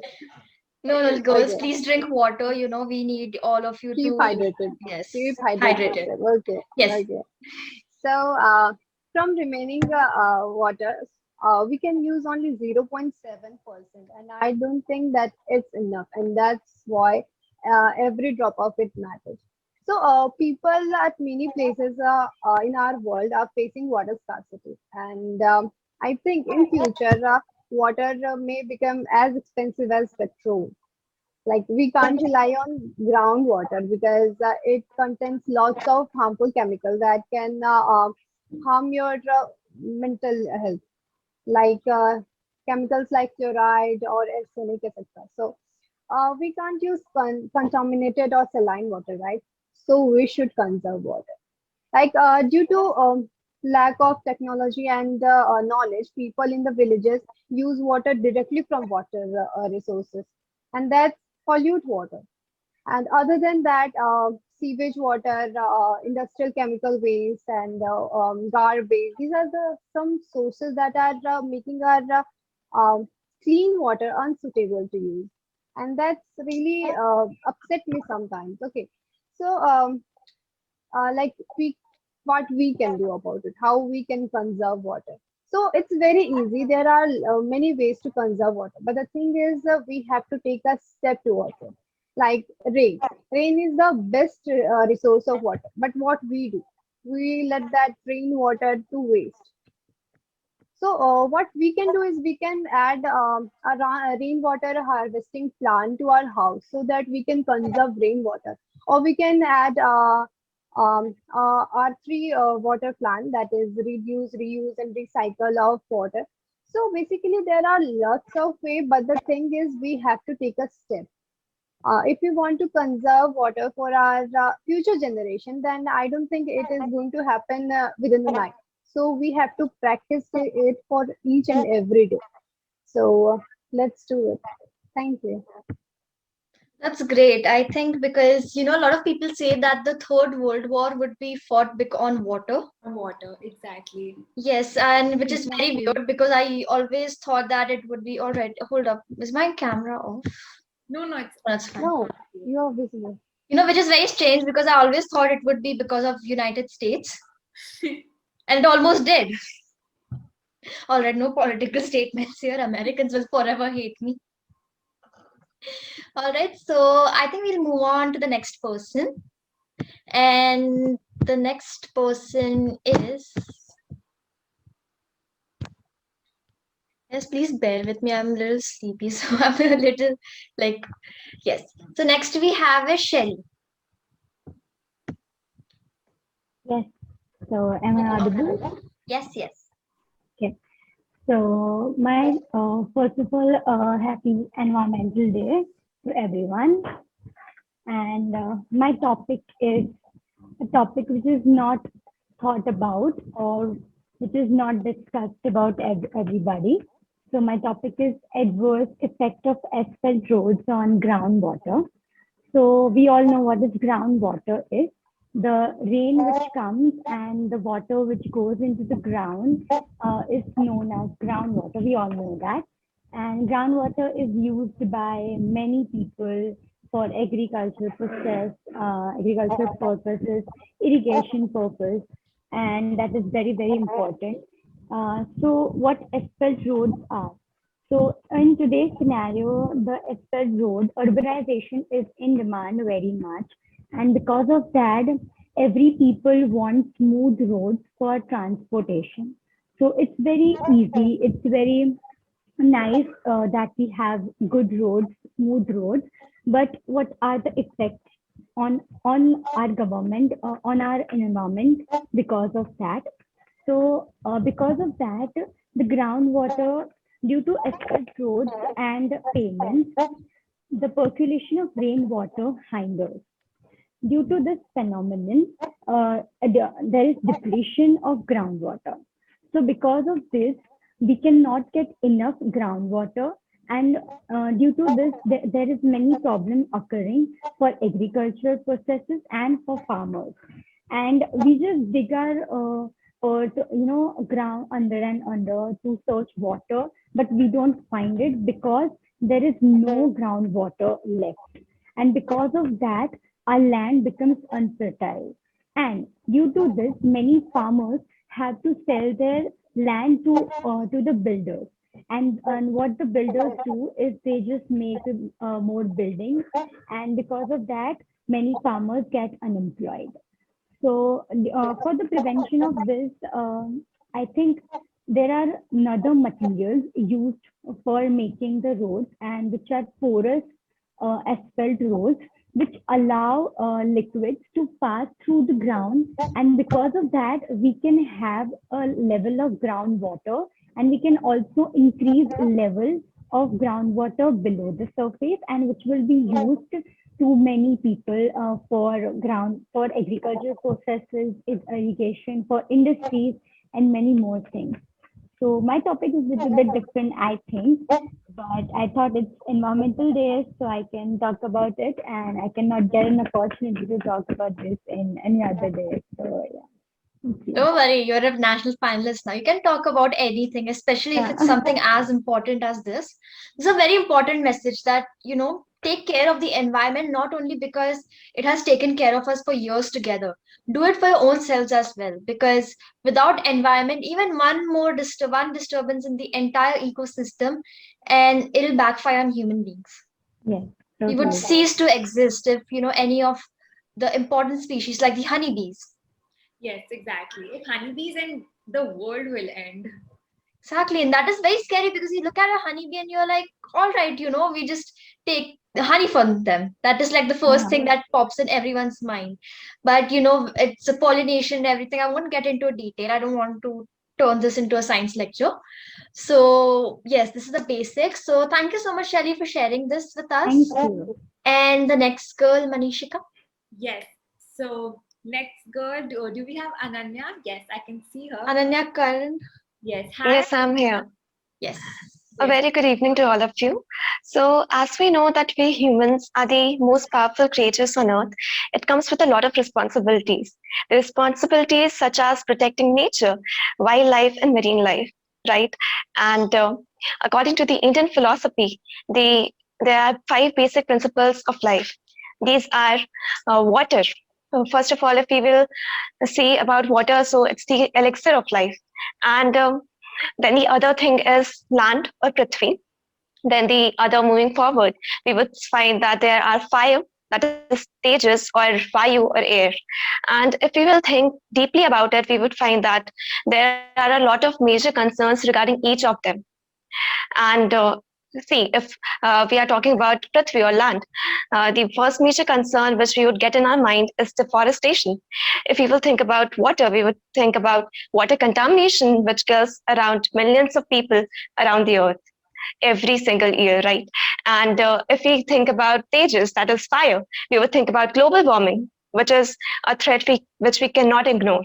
If we will think about air or vayu, we will come to know that we are talking about air pollution nowadays, and it leads to very serious diseases such as lung cancer or asthma, which are even life-threatening, right? And if I was really thinking about these, and I came up with some really creative ideas to solve these. And the first idea which came into my mind is that we can swap the expensive gifts which we offer on the birthday parties or in any of the wedding anniversaries with saplings.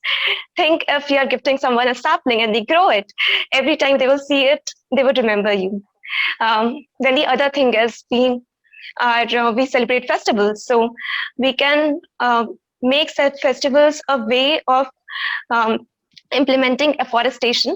So every time when you are happy, when you are enjoying, when you are celebrating with your family, you can plant a tree so that it can offer life to the earth and make it a more beautiful place to live.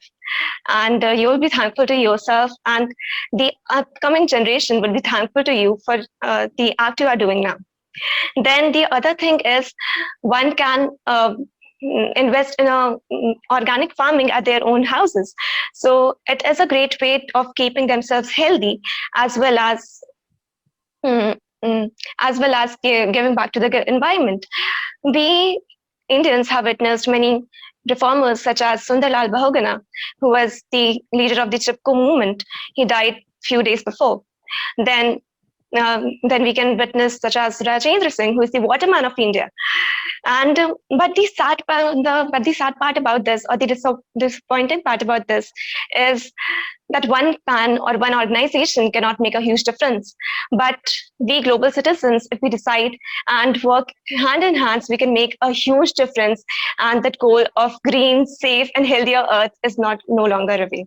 So this is what I had to say, and I feel like after this, on the upcoming environment days we are going to celebrate, there would be a lot of positive changes around the world. Thank you. That's great. If we maintain this enthusiasm throughout the youth, definitely I think that day won't be, it would be far, but it won't be considerably far. All right. So next we have one more of our winners. All right, we have our Miss Teen Earth India 2021, Aishwarya. Hello, She's been Shivani. waiting for such a long time. This event is actually for her only because, Miss Teen Earth India. Well, I'm glad and happy to be able to share this platform with many other wonderful other people out there from around the globe. Um, I This is a really a big deal. This is my second time over here, and it takes me back to exactly 1 year ago where I was sitting, and presenting my speech as a contestant. But now things have changed so much. But yeah, that's how things have been. So we all know that ecosystems are like webs, right? It connects everything. Our houses, the many different living organisms, their habitats, the food chain, everything is also interconnected, and all of that together forms the ecosystem. So, and we know that there are many ecosystems like that. To be precise, 8 of them. So I'd be talking about one of the most underrated ones, that would be towns and cities. All right. So urban areas occupy about less than 1% of Earth's land surface, but they provide houses or they shelter more than half of Earth's people, right? Despite all of the concrete, the traffic, the towns, the condition of the ecosystem basically defines the quality of life over there. In urban areas, you might see the standard of living, the quality of life is slightly at a greater level than when you compare to those of villages. But the urban ecosystems are often highly degraded. At times, poor planning or poor construction of things, or n- or improper disposal of waste materials and emissions from industries and pollution everywhere can lead to eventual and gradual degradation of the ecosystem, irrespective of how developed your city or town may be, right? But there are certain ways that we can contribute to providing a more cleaner and healthier town, or an urban area to be precise. So I'd like to bring up this thing over here in UAE. So over here, we have quite a few of them. I'd like to name one of them in Dubai. It's called the Sustainable City. All right. So it's like a 46-hectare property in UAE. It's the first net zero energy development in Dubai. It's completely eco-friendly. It's like a contained space where you have different houses, properties, and everything's available to you in that. And the energy consumption over there is also controlled. So the amount of carbon dioxide emissions, the emissions you're releasing into the atmosphere is less compared to the other places over here.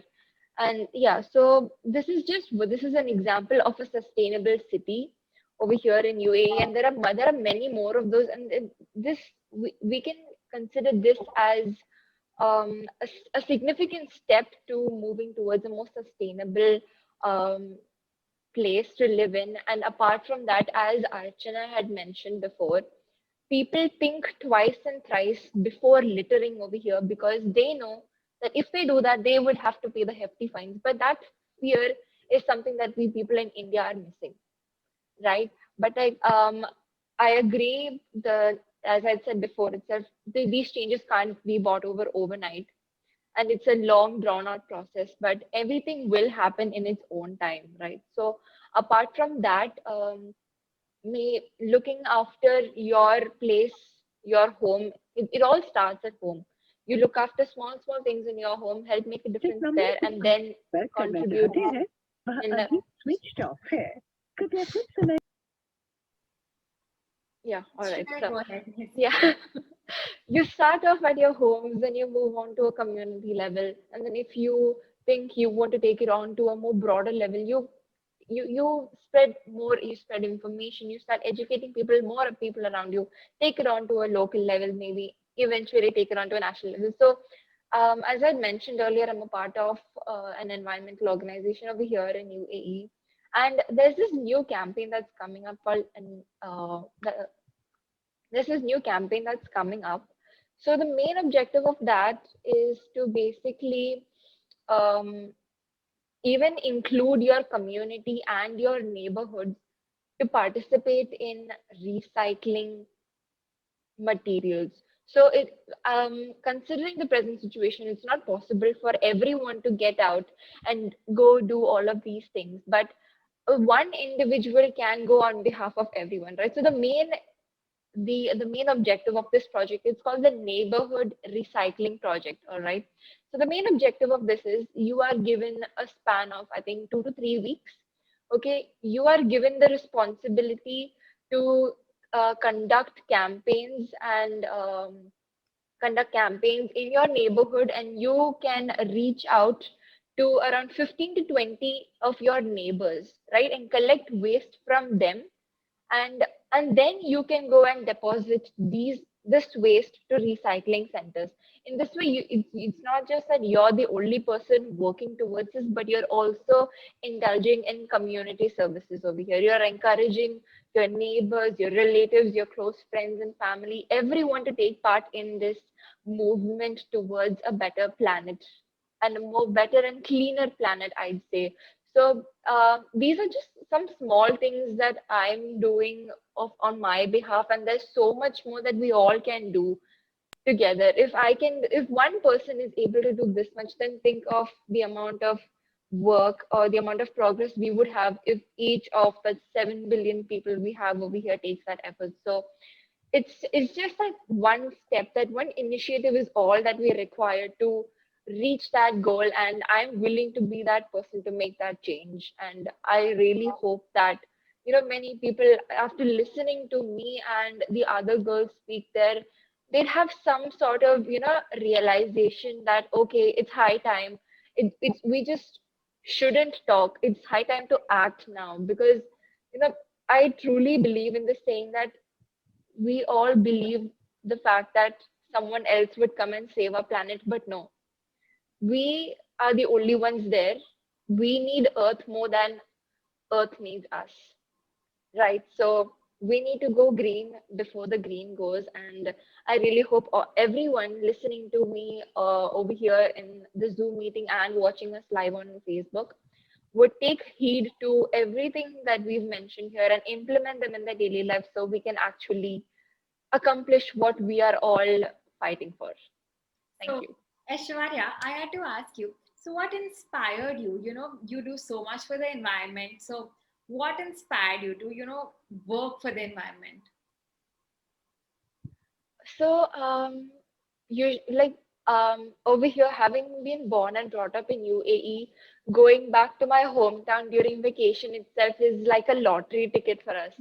So back in my hometown, we are from Alapura, which is mainly known for its backwaters and beaches and all the paddy fields and all those. So it's really overwhelming and heart touching, to spend time with my grandparents in my ancestral home over there, being close and one with nature over there. It's just really memorable. It touches my heart. So that's one reason why I feel this much of an affinity towards Mother Nature, and it makes me want to do something on my behalf to protect it, to nurture it just the way Earth has given us everything we've always wanted and even more. So I thought maybe I should do something on my behalf to give back to Mother Earth.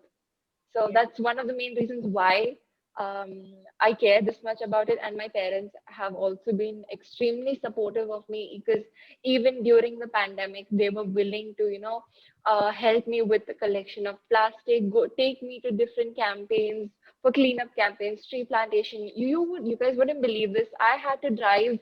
I live in Dubai, and the place where I planted the tree in my name was in a place called Ras Al Khaimah. That place is approximately 100 kilometers away from my house. All right, so Wow. my mom took me 200 kilometers back and forth. So having parents and having people that support you so much and give you the energy to keep striving ahead in life is also important. So that's pretty much it. Great. I love her message that says that, micro efforts at a small level actually leads to macro effects at a global level. And yes, in fact, I think she's proved that sometimes it can be a bonding time. If you're planting a tree, take your family along with you, let them spread the message. They'll go back and, tell their girlfriends. Your mom might go back and tell her girlfriends during a kitty party, or your dadi, like Vachi pointed out. So, yes. Right. And shall you introduce the next girl, Manishika? All right, Manishika has frozen. Me. All right, not a problem. All right, not a problem. And yes, I think I'll just introduce the next girl we have. We have Mahika Biani. Have I pronounced your name correctly, Mahika? It's Mahika. All right, all right. I'm so sorry, Mahika. That's okay. So, shall I start? Am I audible? Yes, yes, please go for it. So, it takes a lot of bloom to stay green. And by this quote, it's very evident that I'm going to talk about every drop matters. Now, Rajendra Singh, the waterman of India, once said that the Third World War is at our gate. And it will not be for power, economy, gold, or money, but it will be for water if we don't do anything about this crisis. Interwater state disputes in India have been prevailing for a really long time now. Recently, the Kaveri River dispute got solved between Karnataka and Tamil Nadu, which started in 1990 and ended in 2018. Government took matters in their own hand when there was a lot of riots and a lot of people were harmed. The society, the people in that place, the harmony and the peace of the people were sacrificed. I believe that if government gives these disputes the top priority, a lot of things can be saved beforehand. Also, a recent report came which stated that 22,000 of carcass migratory birds were found in Sambar Lake at Rajasthan. Now, why was it so? Because the people at the Sambar Lake is the largest inland salt lake in India. So people exploited the water body and extracted illegally the salt from the water, which raised a lot of questions because it is an environmental norm there that you cannot go beyond 20.5 mcm, but people went and they destroyed the entire water body. Now, I believe that if people are educated about things like these, they will be aware about the fact and the consequences that can happen after we do all of this. Recently, I know that India suffered a lot because of COVID. And one of the major things that hit me hard in the past few months is that we lost a lot of people. Now, it's very hard to state this fact, but COVID bodies, so many of them were floated in River Ganga because people didn't find place to cremate the bodies. Now, I believe that polluting water is not the solution of this. As Milan mentioned in her speech, that we can use coffins which are made and which are ecologically better for use so that we don't pollute water. I stated three things, that is water disputes, water pollution, and exploitation of water. And all of this can be solved if we take individual steps like rainwater harvesting. Because if we store the rainwater instead of letting it just flow away, it'll be better for us because we won't have problem of water. We'll be saving the water that is wasted for our own use. We can also educate the agricultural sector because instead of using flood irrigation, they can use drip irrigation. Now, in drip irrigation is the most efficient and nutrient delivery of water to the crops. Due to flood irrigation, we also hear that the crops get damaged because of overflowing of water. And drip irrigation provides the necessary water that the crops require. I believe water affects the environment in a lot of ways. There's a lot of aspect in every country that helps. I mean, in political ways, the political parties promises that you will get fresh water in every household. It just becomes an asset and then a story. Nothing goes behind to support their, promises. It affects economically because water in use is in every product that we use. Now, if water is not there, there is nothing to consume. It's a very big thing to think about that if we don't have anything to eat, how are we going to survive? It affects geographically. Water helps to control the global temperature. Now, if the global temperature is not, controlled, we are going to face a lot of problems. I'll also mention one thing that I came across recently. I believe that countries can help other countries. Like India has a lot of surplus water, and I'm very proud to say that India shares its surplus water with Pakistan and Bangladesh. And it's so good that they promote brotherhood, as well as it also brings them together because we are saving the environment together. Now, I'll conclude my speech by saying that there's a Hindi proverb which says, Jal hai to kal hai, which also means that if we have water, only then we have a tomorrow to live. Now, I promise that from today, I'm going to save every drop of water and preserve it because I believe that one drop of water saved is one drop of water that somebody needs and it will save a life. So let's conserve this water, the water bodies and all the other factors that are there so that we don't have to face the problem before it's late. Thank you. Thank you, Mahika. Your speech was actually very knowledgeable. So, I just had one question for you. So, mainly you talked about saving water, and other than the basic methods, can you suggest us something that we might not know, like something I in daily life would not think of doing? So, see, it must be very stupid, but not everybody would do it. But I believe that, when I make Maggie, sometimes I need it soupy and sometimes I need it dry. Now, when I need it soupy, I'll add so much water that rest I have to take out and sink it in. And it all goes in waste. Now, what I do now is that I take that water, let it cool down for a bit, and then give it to the plants. Because plants can have all water. Like my mother washes the, mandir ka thing. We wash the temples ka thing. And the water that is there, I take it and I pour it in the, plants that I have. Now, one thing I want to mention, it's very sweet and it's very heart touching for me. I had my farewell, fortunately, previous year, and my school took the initiative to give, like, they were planning to give us something as gift so that we remember the school. And they gave us little small plants, and they were so cute. I still have that plant, and they told us to water it daily to give the love that we require so that when it grows, we remember it as a school.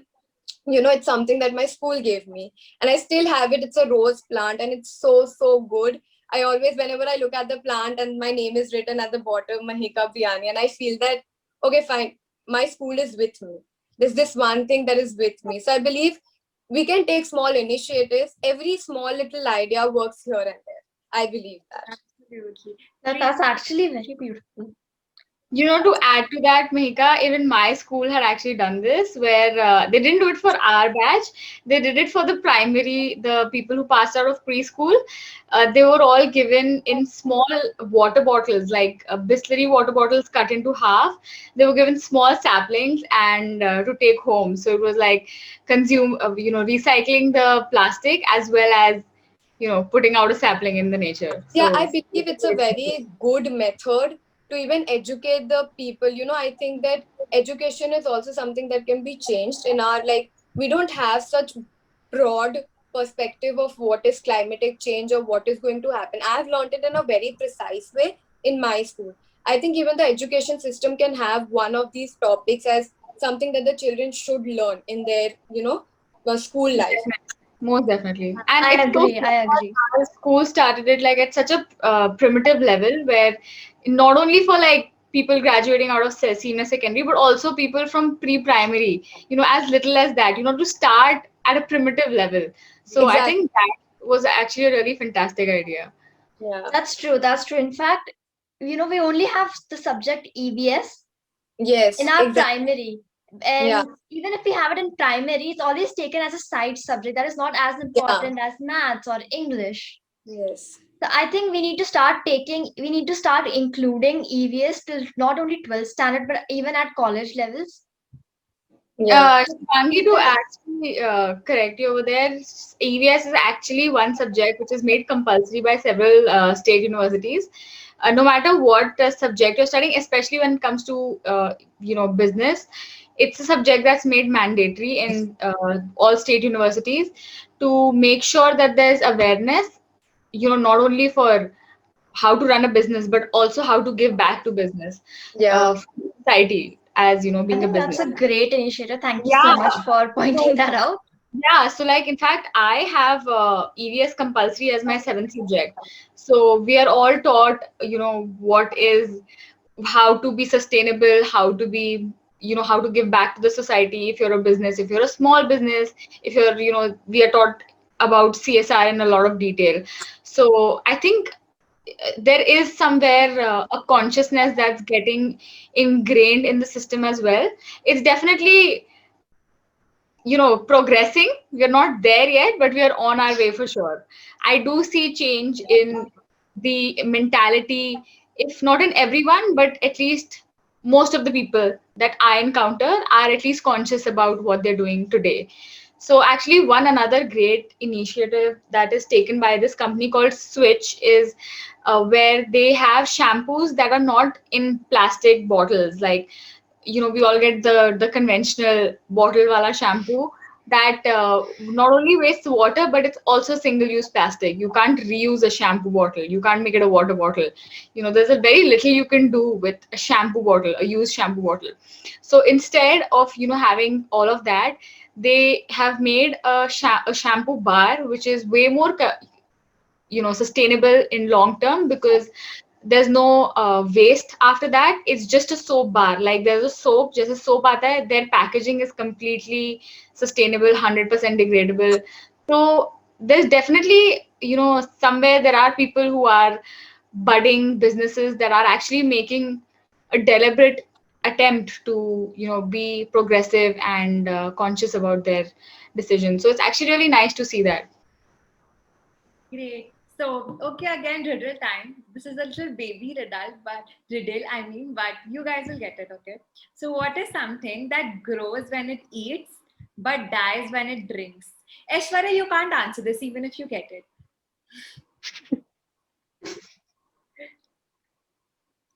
It grows when it eats but dies when it drinks. Come on, girls. All right, You one must be hint, resting one their hint. fingers on the Google. Is it fire? Yes. Yes, who said that? Mehak. I deserve a chocolate for that. Everyone remember. I hope you didn't raise your fingers on Google. No, I was here only. My camera was on, sir. Please. Nicholas owes you a chocolate, not me. So, going ahead, let's call our next girl. Do we have Cherisha with us? Hi. Where is? I can't see Cherish. Hi, Cherisha. Yeah, she's here. All right. Yes, please go ahead. Good evening. My name is Sharisha, and I've chosen the topic air pollution. Mostly, many of you have already told a lot, but I like to give my own inputs on it. So, through this speech, I'd like to convey to you as to why pollution is harmful for our environment. Firstly, I would like to talk about the causes of pollution, then would discuss major challenges affecting both the environment and the people. Lastly, I would like to talk about the steps to control the pollution. So, pollution is largely caused by human activities.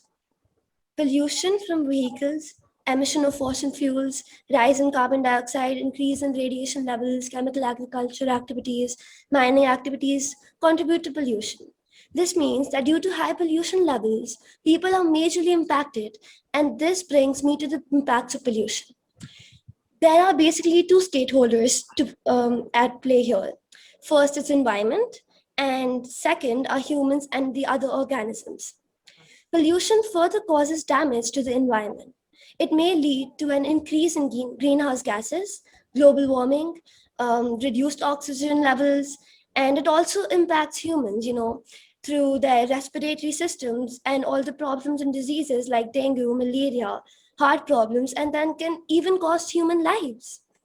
Would anyone in this world like to live with pollution? No, we all want a better and healthier environment. So uh, basically, we all need a better and longer life, and we need a happier life. So the environment is polluted. We would not like to live in it, and this is exactly why all of us need to take steps to control pollution. For example, afforestation, recycling, reusing, etc., are some of the steps that should be taken collectively.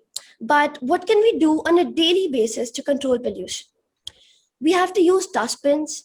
As most of us have already said, we need to stop smoking, you have to store rainwater, do rainwater harvesting, reduce pollution. And these are the steps that we can usually on a daily basis take in order to make a better environment. And pollution can only be controlled if we all come together as one. And it can only be removed from our lives if we all take a pledge today and follow it forever. If we don't kill pollution, pollution might kill us someday. So I think this is the day when we all wake up and come together as one and remove pollution. Thank you. Great message. And it actually gets people thinking. Yes. That we talk about pollution, we complain on it on daily basis, but then that is something that actually has an ability to be lethal. Yes, true. So I think that is a great message. So our next person we have is Shravani. Yes. I'm sorry, am I pronouncing your name It's wrong? Shravani. Shravani, okay. I'm Yeah. so sorry about that. It's okay. Hello everyone. My name is Shravani Patil, and now I'm going to talk about one of the major environmental causes, which is the ozone layer depletion. Ozone layer depletion is the thinning of ozone layer present in the upper atmosphere. This happens when chlorine and bromine gets together in the atmosphere, which comes in contact with the ozone and destroy it. Can you imagine? One chlorine atom can literally destroy 100,000 molecules of ozone. And the downcast point of this is that it is destroyed more quickly than it is created. The main causes responsible for this depletion are chlorofluorocarbons, which are released by refrigerators and air conditioners.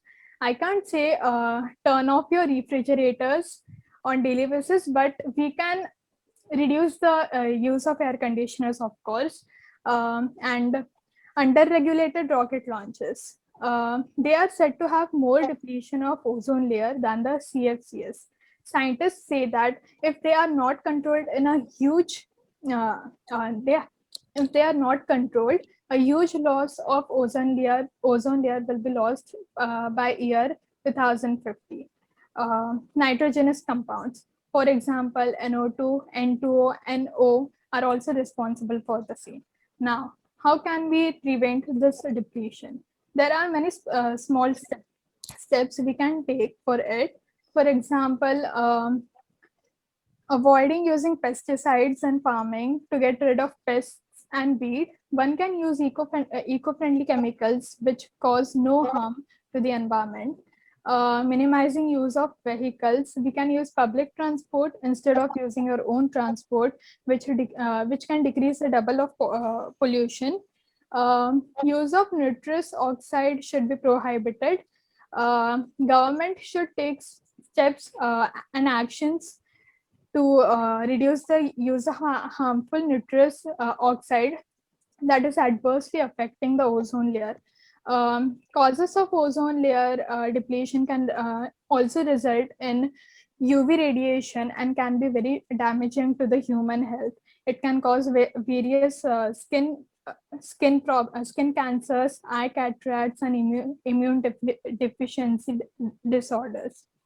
Concluding my speech, we can see the problems and small steps which we can use for our own good and healthy lifestyle. Thank you.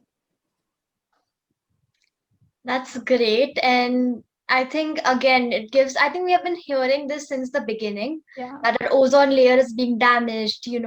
In fact, there has been the biggest hole just a few years back. A large part of ozone was actually lost. I think it was near the Arctic Ocean. Yeah, yeah.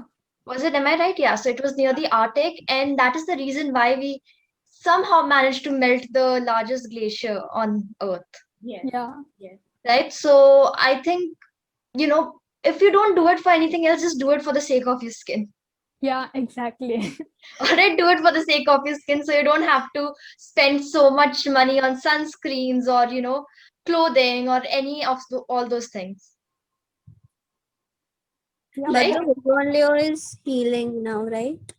Right, of course, it's healing. Nature has a way of healing itself, but that doesn't mean that we should continue to contribute Yeah. on that. And also it is destroying quickly more than it is Exactly. yeah, so Like, one of us gave an example that is very easy to destroy something rather than repair it. Repairing something takes time, effort, and yes, sometimes money. Not sometimes, most of the time. yeah. So yes, I think it's very important to actually make very conscious decisions, environment conscious decisions. And I think that's pretty much it. And we'll move on to our next beauty queen. Our first runners up, Pranjal Priya. Pranjal, are you here? Pranjal? I Okay, think she's I think she's unmuted. not here. All right, not a problem. I think it's getting pretty late also. So that's not a problem at all. So we'll Pranjal move is on. here, but I think she can't hear you. Mic is Not not yet. connected. Yes, her audio is not connected. All right, all right. So maybe she wants to try joining again. Yeah, we can move on to the next girl until All then. right. So the next girl we have is Mehak.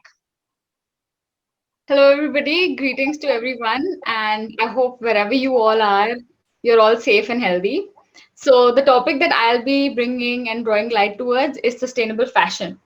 So, sustainable fashion is a movement and process of fostering towards change to fashion products and to have a more approach towards going towards a social justice. Fashion industry is the second largest industry to create environmental waste. It Fashion sustainability means to focus on quality, sustainable material, and materials that are made to last, that are also in kind and friendly towards the environment. Being in the world of pageantry and having people to potentially look up to you in the future, I think it's extremely important to be a conscious shopper. Sustainable fashion also includes providing proper working conditions and following the basic business ethics like providing wages at the right time. So, how can we move towards an industry where our fashion is sustainable? I'll try to give you a few pointers as to how we each can, give our contribution towards this. The first, well, to begin with, is let's stop our consumption of fast moving fashion companies. Be responsible for the products you use and have the knowledge about the companies that you support. The next is thrifting. It's my favorite. I believe it's one of the best alternatives towards retail shopping. And being a proud thrifter and owning a store of myself, thrifting is something that I can guarantee follows all three R's, which is reduce, reuse, and recycling. So it's a fantastic alternative that to support sustainability while shopping as well. The next is a lesser known cause but very common, and that's retail therapy, where it's become very common in the pandemic, where to cope with certain things, people tend to do extreme amount of fast fashion shopping. It's actually something that a lot of people don't know, but a lot of people deal with as well. So that's one thing to move towards a sustainable fashion industry. The next is a barter system with your friends and family. This is actually a very fun and friendly approach where we exchange our clothes with our near and dear ones. This not only helps us upgrade our wardrobe all the time, but also be sustainable. The next is the most important one, to follow a brand that is sustainable and promotes slow fashion as well. It's really important to these days be part of a brand that's ethical in its behavior. There are several homegrown brands that are really budding and making their way forward to make this fashion industry way more sustainable than it should be. So I urge you all to you know take part in either of these activities, and I really hope, and genuinely hope rather, that all of you indulge in either of these few tips that I shared. Thank you. I loved your barter system points. So anybody who's willing to exchange clothes with me, Even I really liked it. So guys, and all the people in Pune, hit me up if anyone's down for that. That's actually a very fun way because it's not only with your friends, it's also with your family members. Like me, my mother, and my sister, we are three females in the house. So all of us are almost the same, plus and minus same sizes. So this shirt that I'm actually wearing is my mother's. And I feel no shame in it because I feel like a fashion statement is a statement forever. It doesn't have to be something that can't be reused ever again. So being conscious and knowing that there is another wardrobe in the house that you could also look into and use is really important because it gives you a lot of variety and it also helps the environment. So why not, And also indulge? makes your parents happy because money saved. Exactly. Absolutely. So before we move on to the next girl, let's take the last riddle of the day. So, Yes.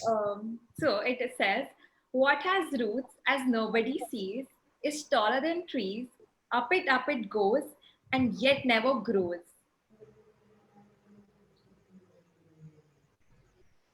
Anybody? Can you repeat that one more time, Manishika? Yes, sure. What has roots as nobody sees, is taller than trees, up and up it goes, and yet never grows.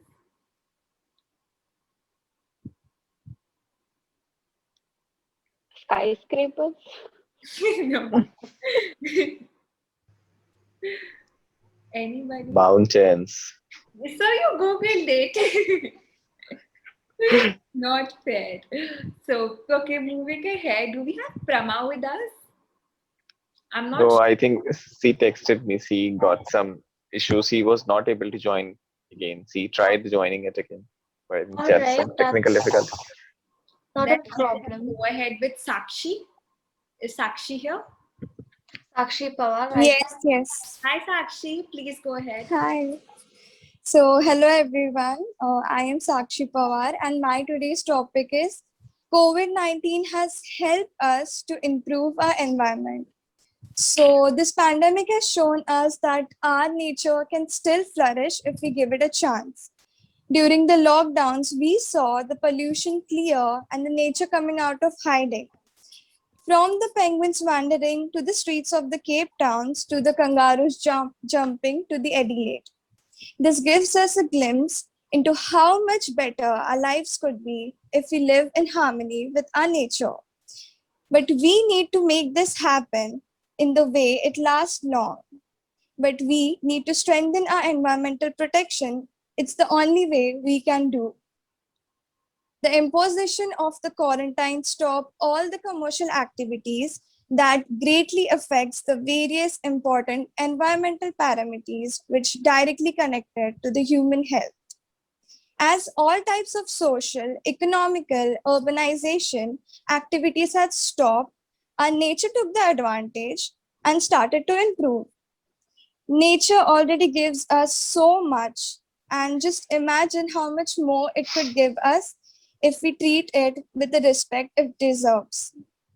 For example, children and adults alike daily, which are in contact with the nature, can give you a better mood, less stress, and also amazing features which no other product can ever match. So we should look forward to do some small things, a small step every day, which can give you a clean environment and also treat it with all your love and care. Thank you. All right, that was great, Sakshi. And I Thank really like you. your hair. I don't know if you have styled it or if it's just as it is. No, I haven't styled it. Then I am insanely jealous of you. I'm not even joking. So yes, we'll move on to the next girl, Asta. Asta, are you here? Yeah, All hi. right. Can you hear me clearly? Yes, we can hear you clearly. Please go for it. So, hello everyone. My name is Astha Agrawal, and I'll be speaking on climate change today because it's one of the most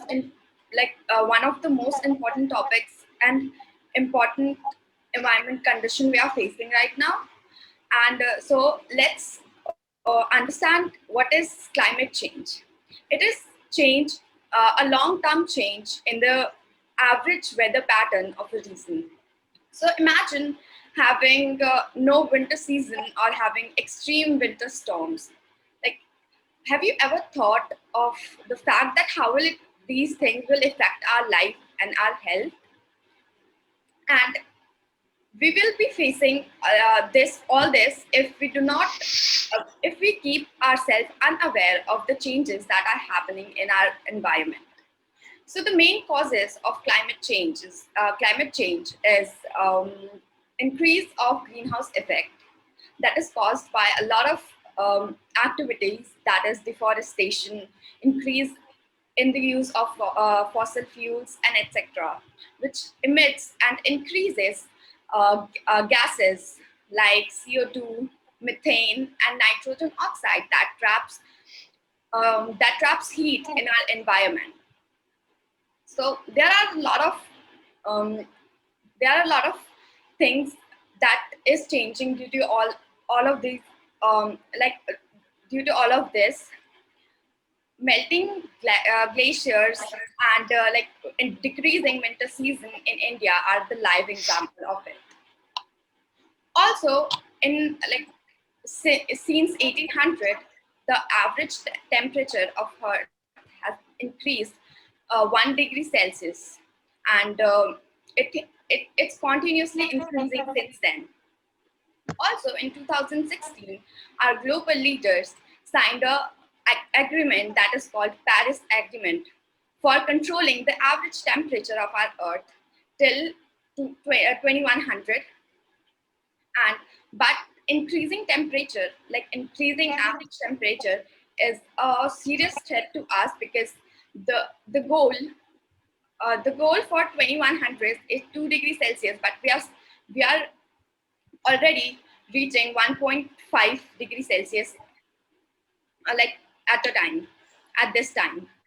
So due to climate change, a lot of problems that we will face in next few years are rising sea levels, and the coastal cities will be underwater in next 80 years.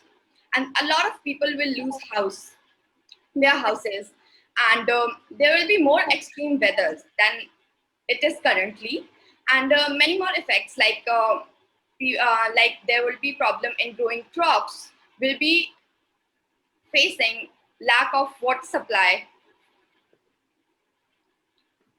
in like next few years. So to I would like to conclude my speech with a with to remind ourselves that as humans we all did this, we all caused it, and we are also the one who can change it. Thank you. Asta, I just have one question for you. So since now you'll be preparing for your pageant that's coming up in October, so while preparing for your pageant, what can you keep in mind that will not harm the environment as well? That now we're talking about buying new garments. So is there anything that you will be able to do? I think I'll try to borrow garments from my friends rather than buying it, and I'll try to incorporate what I already have in my wardrobe. So yeah, and I would try to rent it from some other place rather than buying it, so that I can do it in like great budget as well, and harming the environment less. This is really important because, a lot of people think that, just because you're switching to a more sustainable lifestyle, it's going to cost you more money. Yes. So these are one of the ways, which shows that just because you're switching, that doesn't mean it has to be very expensive. Sometimes it just saves you money. Exactly. Yeah, exactly. Wonderful. So moving So ahead. just a second, do we have Pranjal here? All right, Yes. hi Pranjal. So this is Pranjal Priya, Miss Teen Diva first runners up. Hi, Shivangi. I actually just switched on my video to point out that Shivangi was my roommate, and every day she had some outfit to click pictures with because it was sponsored. That much she did for the pageant, and I thought I should point it out, so I did. Thank you so much. And for those who don't know, Pranjal actually won top model in Ramp Walk. She's one of the most hardworking people I know. And she has an amazing ramp walk. I used to just sit her, before she was my roommate. So, she used to sit, she used to, wake up on time, she used to practice her walk inside the room and, Yeah, check wake up on postures time. and But everything. Yeah. yeah, She's but the I was reason still, why we didn't lose any time, any marks on punctuality. Every morning she used yeah. to be like, Shivangi, wake up. Please, we have to go, you lose marks. Yeah, right. I was still the most sleepiest one. Like I was sleepy the entire day. I was sleeping every chance I got. There are viral images of me with Oh girls are yes, posting on yes, their yes. stories. And she's the meme maker. All the meme content about the Yeah. Miss Teen Diva 2020 pageant. All right, It's let's all go her. to the environmental topic right now. Yeah, Yes, right. yes. So, hi everyone. First of all, it was so inspirational to hear all of you. Okay, you're so young, and also the GSI contestants. It wouldn't be like I wouldn't be lying if I said that all of you have already covered up almost all the topics that I had thought to speak about. And just as we're shedding, yeah, sir, I swear. I mean, everything that I thought, okay, I'll do this. Okay, girl did it. Then I thought, okay, I'll go to the other topic. Another girl did it. I think, Wes, it's a great thing, all of you are coming up with such diverse ideas and ideologies about how to protect our environment. And so there are just two things left for me to shed light upon now, and I think I'll just go ahead and talk about them. The first is that when we were back in the session with the GSI girls, we talked about how everything comes down to overpopulation. And in fact, in the pageant, you'll have this one event where you'll have to speak on an environmental topic. And the topic given to me by Manishika was about overpopulation and family planning. So that's what I want to talk about. Most of us are girls here or we're young adults, and I think it's very important for all of us to see to it in future that we are responsible mothers or responsible wives, and we plan our families with the resources that we have, with the knowledge that we have available. We see to it that we're not contributing to the problem of overpopulation. Okay, and other than that, I think we all have house helpers working at our homes who are not so much aware about this topic, and I'd really like for you all to really talk to them about this, because I think it's something very new to them. It was not introduced to them at their time. It's something new to us as well, because now is the need, and it's not something that is talked about a lot when it comes to the environment, but this is the core of it all.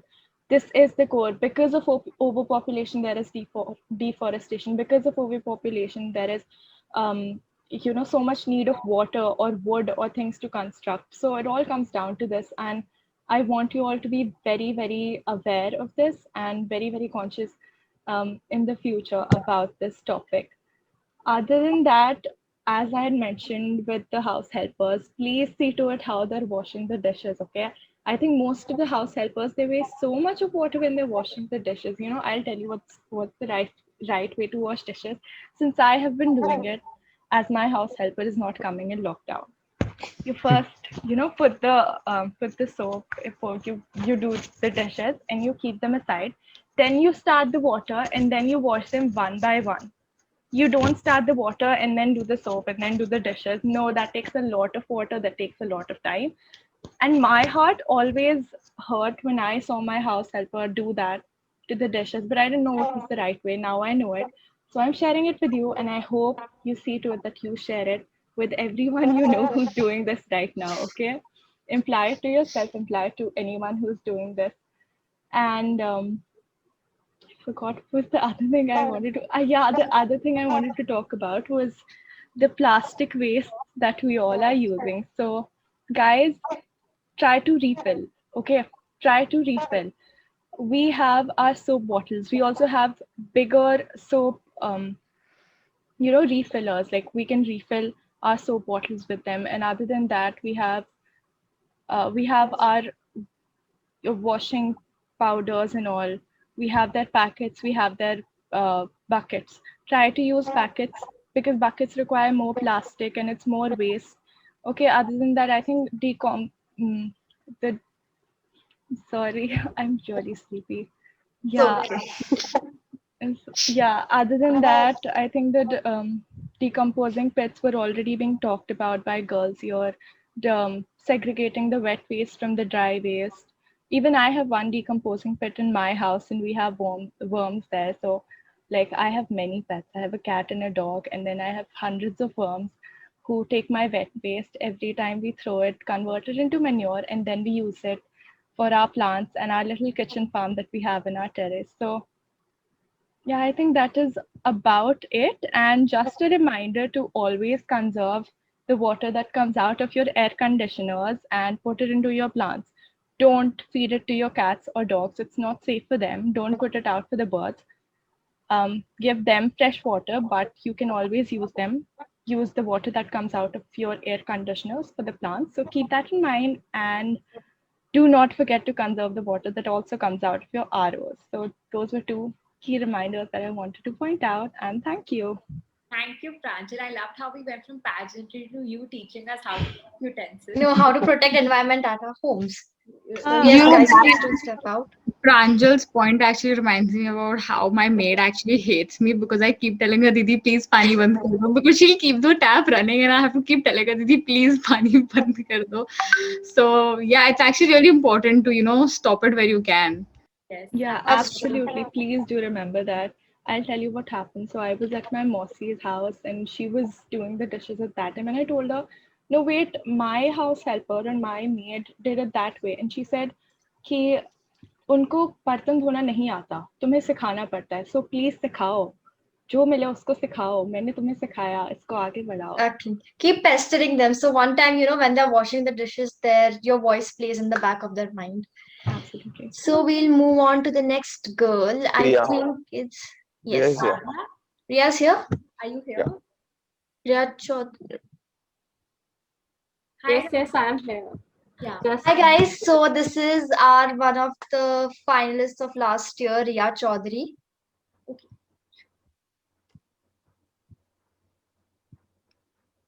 So, hello everyone. Hi Manishika, Shivangi. Hi. So lovely to see you after a long Hello time. Nikhil sir, Rajiv sir. Hi. Hello. I hope you're all are doing good and staying safe. And it feels so amazing to be here again. So I would start by introducing my topic. I would like to speak on blue economy. So it is an emerging topic, which basically means the sustainable use of our ocean resources.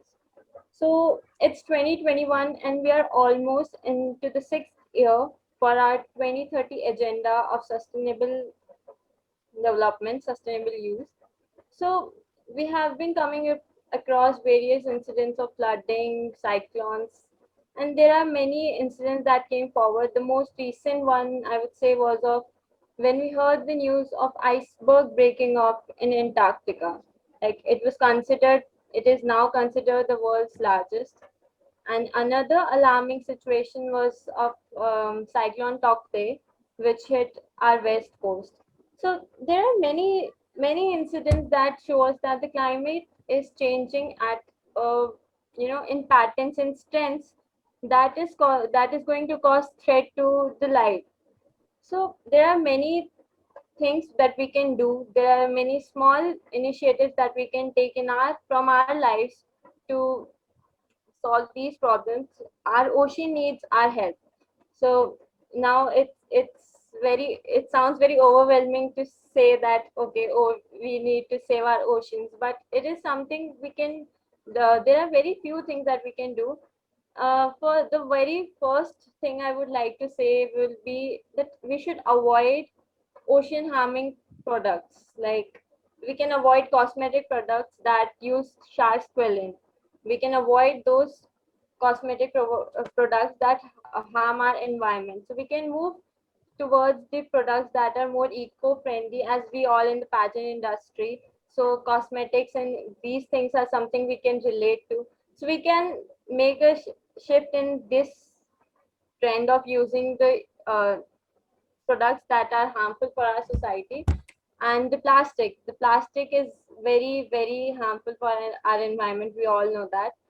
So the things I said so far is something that we all know, that it is something we know, that we should not use plastic, we should do this, we should do that. But the thing is that we just know and we are neglecting it. So I come from a theater background. I'll talk about my initiative. 2 years back, I joined my theater society in my college. So at I'm so that sorry time, to interrupt you, Ria, but then we are like on a little time here, okay, time okay, restraint yeah, here. sure, All sure, sure. right. So I guess I'll just finish with all the Miss Teen Diva finalists. 20. Shivangi, you can take another 3 minutes at 2:55. I need it back because we are expecting guests from US and All Mexico. right, sir. All right, sir. I will start wrapping this up. So immediately we'll start with Rabia. Good evening, everybody. I hope everybody's doing great. So, what I wanted to talk about today on Environment Day is about how just a little bit of mindfulness can go a long way. Let's start with the lockdown. I feel the lockdown has had a huge impact on the environment. For some of us, it was boring, extended even, and sad. But for the nature, it was a much required vacation. I live in Gurugram and I haven't seen clean air for the past 5 years. However, during the lockdown, when I went to my balcony, I could feel the fresh air nourishing me. Similarly, let's talk about groceries. Now, grocery shopping is something we all do, it's a daily activity. We do it 4 to 5 times a week on an average, and we usually go to the shop by our car. So, we're using our car 4 to 5 times a week just to go grocery shopping. During the lockdown, we knew we could only go to the grocery shop once a month due to the COVID restrictions. So, if we compare both the scenarios, the carbon emission that's been released by the car is drastically low, that too per family. It's sad to see that it took a pandemic to realize how much we can damage Mother Earth just by our daily activities. Our parents, they work day and night to provide us the best lifestyle. We ourselves strive for the best. Then why lack when it comes to air quality and water quality? Water conservation, even. Some small little things that we can do, something as simple as using a paper bag or a cloth bag instead of a plastic bag, using paper cutlery instead of a plastic cutlery when we host parties and when we go for trips. Something as little as, washing our cars with water in a bucket instead of water pipes. Sorry, just one second. Rabia, Rabia, so yeah. yes. Can we go ahead with our still short on time? So can we go ahead with With Ananya. Ananya Arya, are you here? Yeah, I'm here. Am I audible? Yes, yes. Please start quickly. Okay. I would like to speak on paperless society. The idea of a paperless society and more broadly a paperless society has been percolating for half a century. Paper, after all, is an old technology that's not terribly efficient and is environmentally costly. But what is paperless society? Paperless society means no use of paper at all in our day-to-day life. The actual meaning of paperless society is using of minimum amount of paper in our life. By now, we all know that digital revolution is upon us and everything can be digitalized. Even things that seem impossible to be digitalized, such as friendship, are not immune to a digital makeover. Every year, the world produces 300 million tons of paper, which requires 4 billion trees to be cut down. World Paper Free Day is celebrated every year to raise awareness about how we use paper carefully.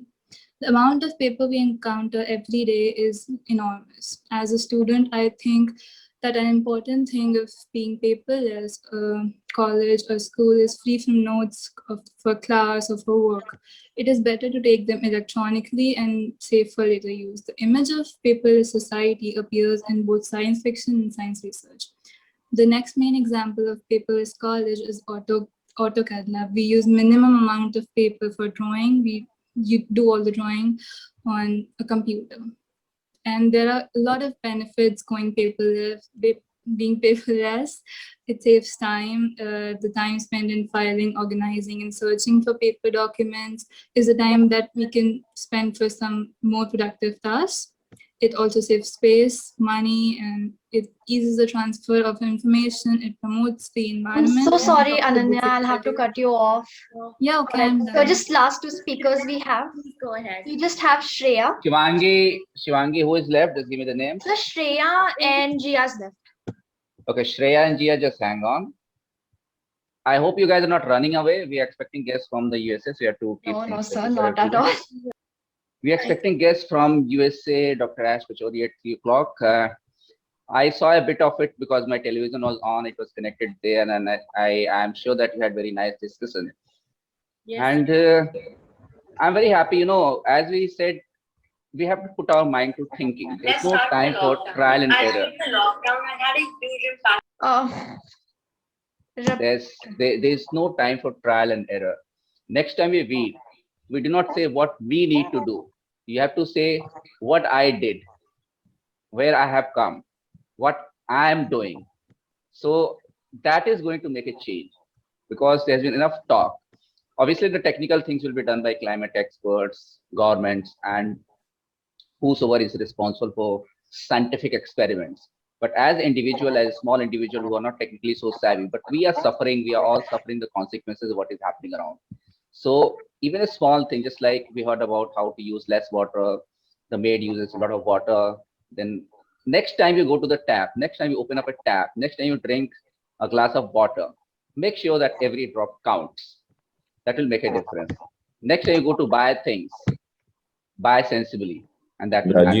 These small actions will add up to a lot, and ultimately things will improve. If they do not improve, we cannot come back here and discuss it. We are gone forever. So that's it.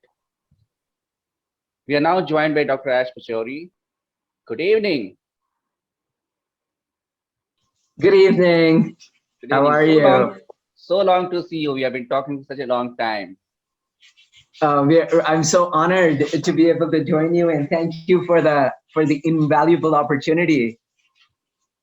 Okay, as just before this, we have been running this session for almost 15 hours now, from 12 o'clock Indian time. That's amazing. And until now, Yeah. we ran it till 10 o'clock, and just before that, we had a session with Glamour and Beauty Queens. We are still having the panel Miss Teen Divas 2020. They're all young girls from 14 to 18, and they've been discussing what they can contribute towards making this environment better. For your introduction, Dr. S. Pachori is the son of, I wouldn't mind showing him as the son of, but I'm so influenced by the person that he belongs to, the organization that he belongs to, Dr. Rajen Pachori. I had an opportunity to work with him in Finland for a very small time. He's the only Nobel Peace Prize winner, along with Vice President of Al Gore. When Environment Online started in 2000, we had written down a letter to Al Gore, and he had responded. And that point of time, when they thought of 33 decades or 4 decades back, when they conceived Dr. Pachori and Al Gore, they conceived the climate change IPCC, the climate change reality that were happening. I mean, not many people believe there is something called climate change, and see where we stand today. Dr. Ash Pachori is a very dynamic person. I mean, he's the kind of host that I would love to learn from. And we have been in touch with such a long time. He is co-founder of World Sustainable Development Forum. He also runs this huge movement called the POP movement, the Protect Our Planet. And he's very kind. He has been running his own POP festival from 5th June to 10th June all around the world.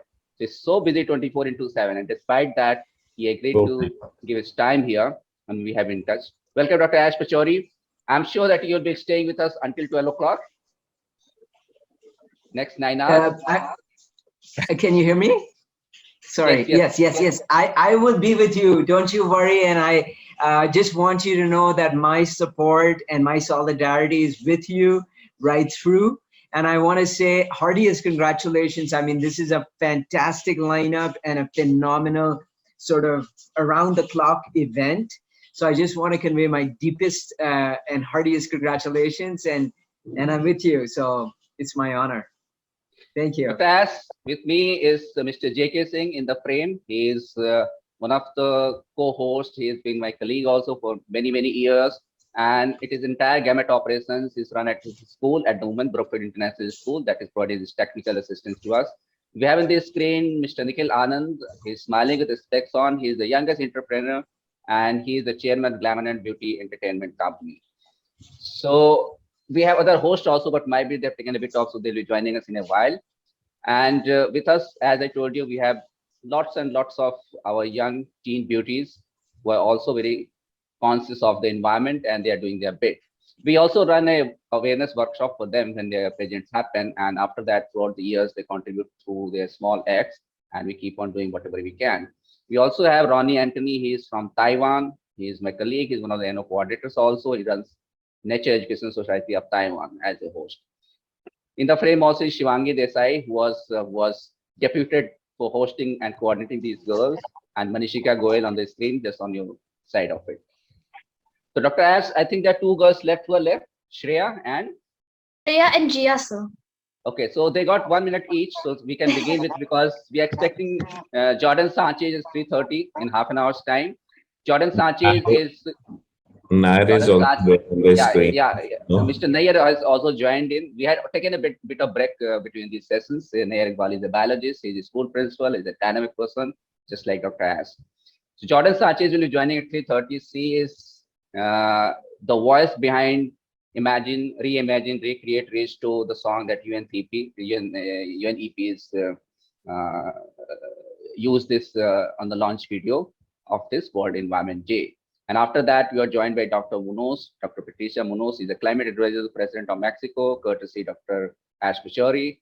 And so we have a whole lineup between now and next 9 hours. So there's two girls who are still left to speak. So I'll give them opportunity for 2 minutes each, and then we'll move on. Shivangi?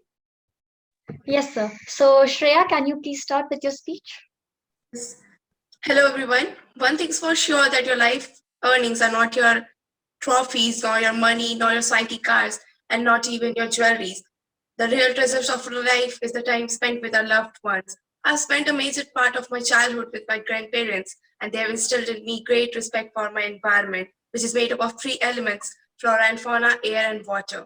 Some words of wisdom from my grandma, like don't waste water, keep your surroundings clean and hygienic, were like little gems in my path of conserving nature.